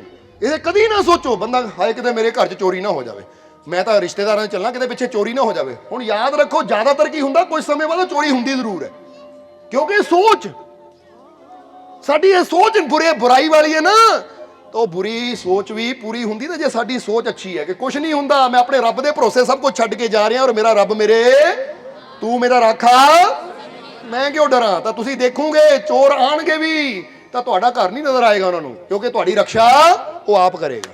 ਇਹ ਵਿਸ਼ਵਾਸ ਹੋਣਾ ਚਾਹੀਦਾ, ਯਕੀਨ ਹੋਣਾ ਚਾਹੀਦਾ, ਕਿਉਂਕਿ ਰੱਬ ਕਹਿੰਦਾ ਜੇ ਮੇਰੇ ਤੇ ਭਰੋਸਾ ਰੱਖਦਾ ਹੈ ਨਾ ਤਾਂ ਫਿਰ ਟੈਨਸ਼ਨ ਫ੍ਰੀ ਹੋ ਜਾ।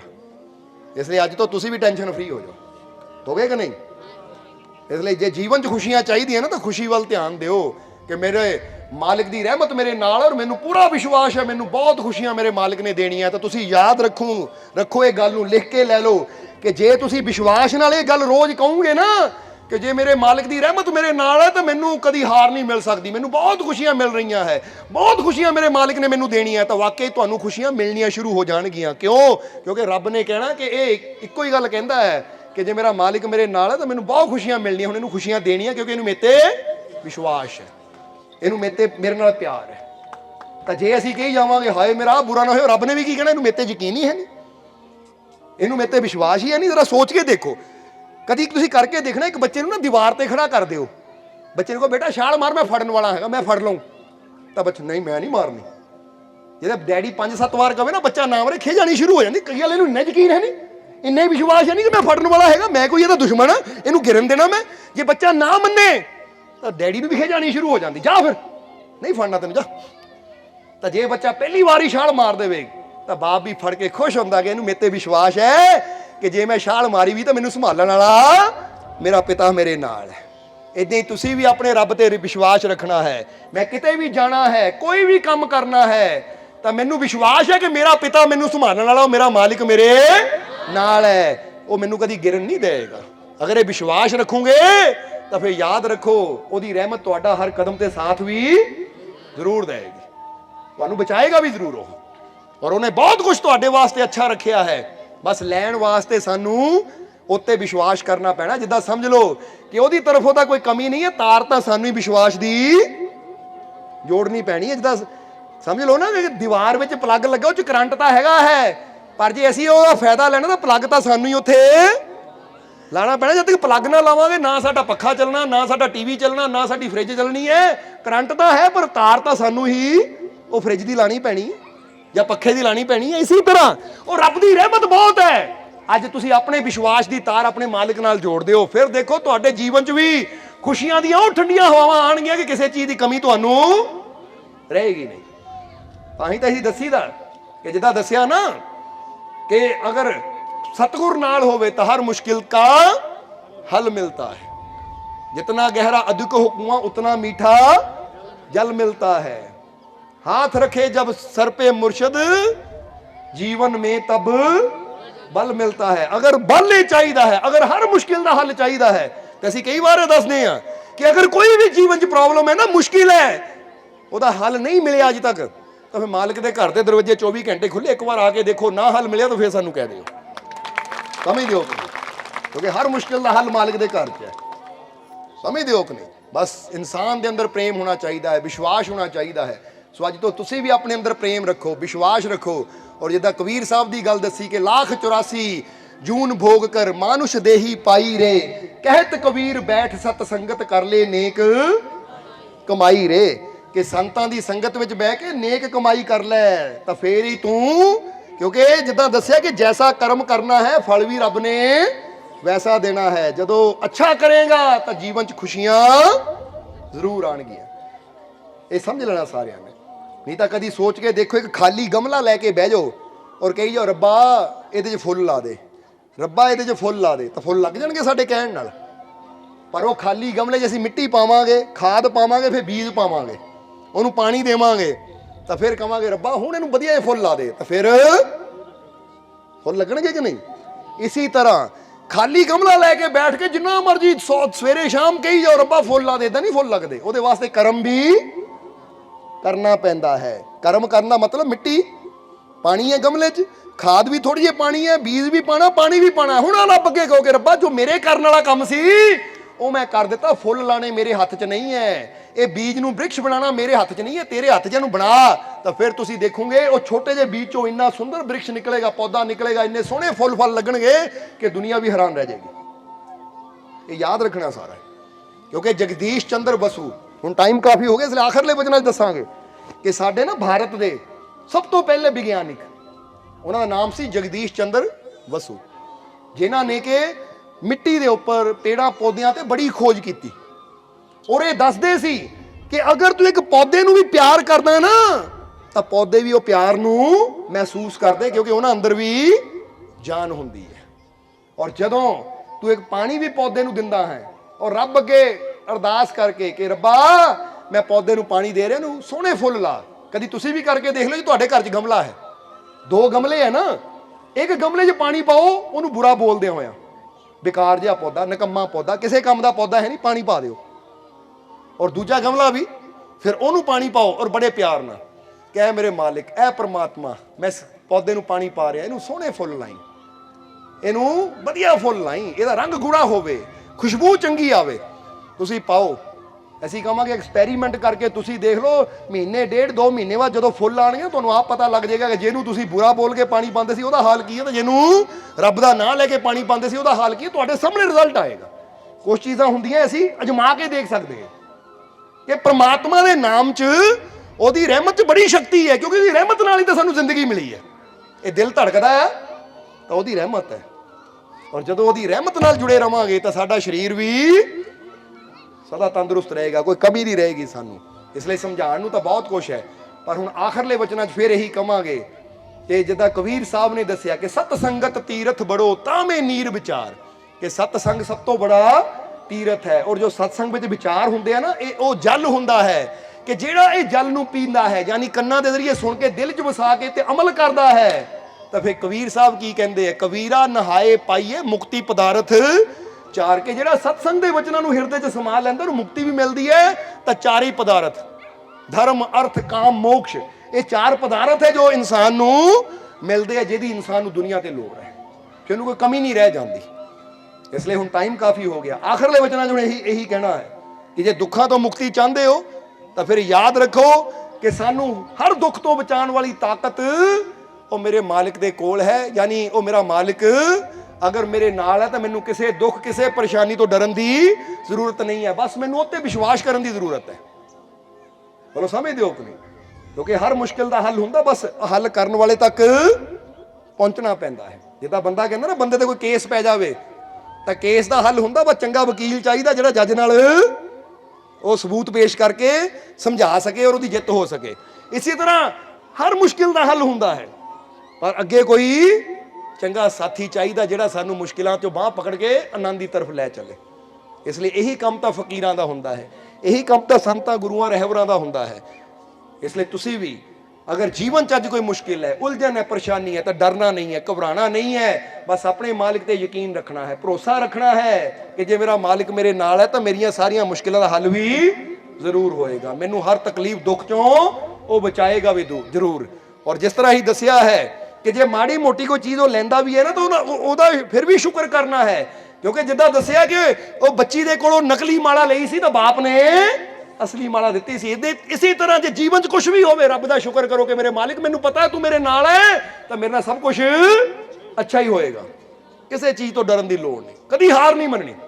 इसलिए तुहानू भी कहांगे never give up in the life, never never never, कभी जीवन च हार नहीं मननी, बल्कि अपने आप नू इन्ना मजबूत बनाओ कि जे मेरे जीवन च कोई दर्द है, कोई पीड़ा है, कोई मुश्किल है तो मैं हार नहीं बननी, बल्कि हर मुश्किल नाल टकराने वास्ते मैं तैयार है, हर मुसीबत नाल लड़न वास्ते मैं तैयार हाँ, हर बीमारी नू हराने वास्ते मैं तैयार हाँ, क्योंकि मेरा मालिक मेरे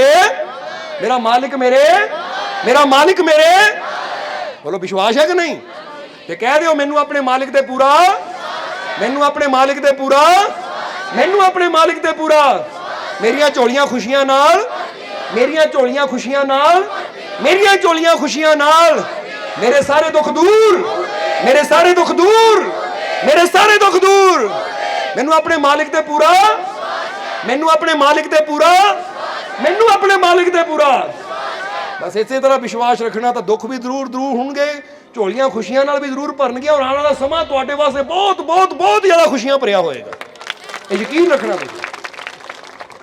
तो हुण समा, तो हुण समा काफ़ी हो गया है, हुण आखिरले वचनां फिर यही कहांगे जिद्दां असीं अपने बारे दस्सिया ना कि दर्द तो हार नहीं मननी, डॉक्टर के कहण ते ऑपरेशन नहीं कराया असीं, बल्कि डटे। इसी तरह तुसीं भी डटना है, पूरी हिम्मत नाल, हौसले नाल, किसी दर्द की परवाह नहीं करनी, बस कोशिश करनी है कि हर दर्द नूं मैं हराना है, हर मुश्किल नूं मैं हराना है, और यकीन रखना है कि बहुत बड़ी ताकत मेरे नाल है। और जे मेरा मालिक मेरे नाल है, जिद्दां ही दसी दा ना, जब मेरा मालिक मेरे साथ है तो डरने की क्या। इसलिए अज तो सारे डर छड़ दिओ, छड़ दिते कि नहीं? हस के दिखाओ फिर, क्योंकि डरिया हुआ बंदा तो ऐ हुंदा, मैं नहीं हसना, डर लगता मैनू, तो जिहड़ा निडर हुंदा है ना, जरा हुण गौर करना, कहते शिवा जी जो महाराष्ट्र दे विच ना बहुत बड़े सम्राट होए, राजे होए, शेर नाल लड़न गए तो शेर नूं देख के ना जिथे लोगों नूं पसीने आ जाते उन्हें चेहरे ते समाइल आ गई, कहते आ जा। हुण जरा गौर, डर जाते तो शायद जो डर गया समझो वो तो मर ही जाता है। हुण कई ना चूहे नूं देख के डर जाते तो मर जाते, पर शेर नूं देख के मुस्कुराए, ढाल अगे कीती, शेर ने छाल मारी, ढाल नाल रोकिया और तलवार सीधी पेट विच, शेर खत्म और हसदे हुए वापस। मुसीबत चाहे शेर वर्गी भी होवे, अगर तुहाडे जुबान ते ना चेहरे ते मुस्कुराहट है, विश्वास दी, कॉन्फिडेंस है, कॉन्फिडेंस काहदा कि मेरा मालिक मेरे नाल है। और कहते हैं कि शिवाजी दे गुरु सी समर्थ रामदास जी, तो रामदास जी कोल जदों आए शेर का शिकार करके, तो गुरु ने कहा शिवाजी डर नहीं लग्या शेर तो? वो कहते सतगुर डर कदा, जब एडे वड्डे सतगुर का हाथ सिर ते होवे तो शेरां तो की डरना। गौर कर, इनू कहते विश्वास कि मेरे सिर ते मेरे मालिक का हाथ है, तो दुखा तकलीफा मुसीबत रूपी शेरां बिल्लियां चीतियां तो की डरना, मैं तो चीरता चला जाऊं सारियां नूं, क्योंकि मेरा मालिक मेरे। इसलिए तुसीं भी ये विश्वास रखना है, तो देखो तुहाडे जीवन च भी फिर कितना कामयाबी सफलता मिलती चली जाती है। सो कभी डरो ना, विश्वास रखो, मालिक हर कदम ते तुहाडे नाल है। आने वाला समा तुहाडे वास्ते खुशियां भरिया होवे, कामयाबी सफलता भरिया होवे, मालिक तुहाडीआं सब दीआं तकलीफां दुखां दर्दां परेशानियां नूं दूर करन, तुहाडीआं सब दीआं झोलियां नूं खुशियां नाल भरपूर करन, तुहानूं सब नूं हिम्मत हौसला साहस देण, ताकि तुसीं अपनी जिंदगी नूं आनंद नाल जी सको, और तुहाडे जीवन च सदा खुशी सदा मुस्कुराहट बनी रहे, और आने वाला समा तुहाडे वास्ते कामयाबी सफलता भरिया होवे। यही साडी उस मालिक दे चरणों च अरदास बेनती है। और हुण अंत विच तुहाडे सब दे अंदर वास्ते उस मालिक नूं असीं प्रणाम करदे हां। साडा प्रणाम स्वीकार करो। जय मालकां दी।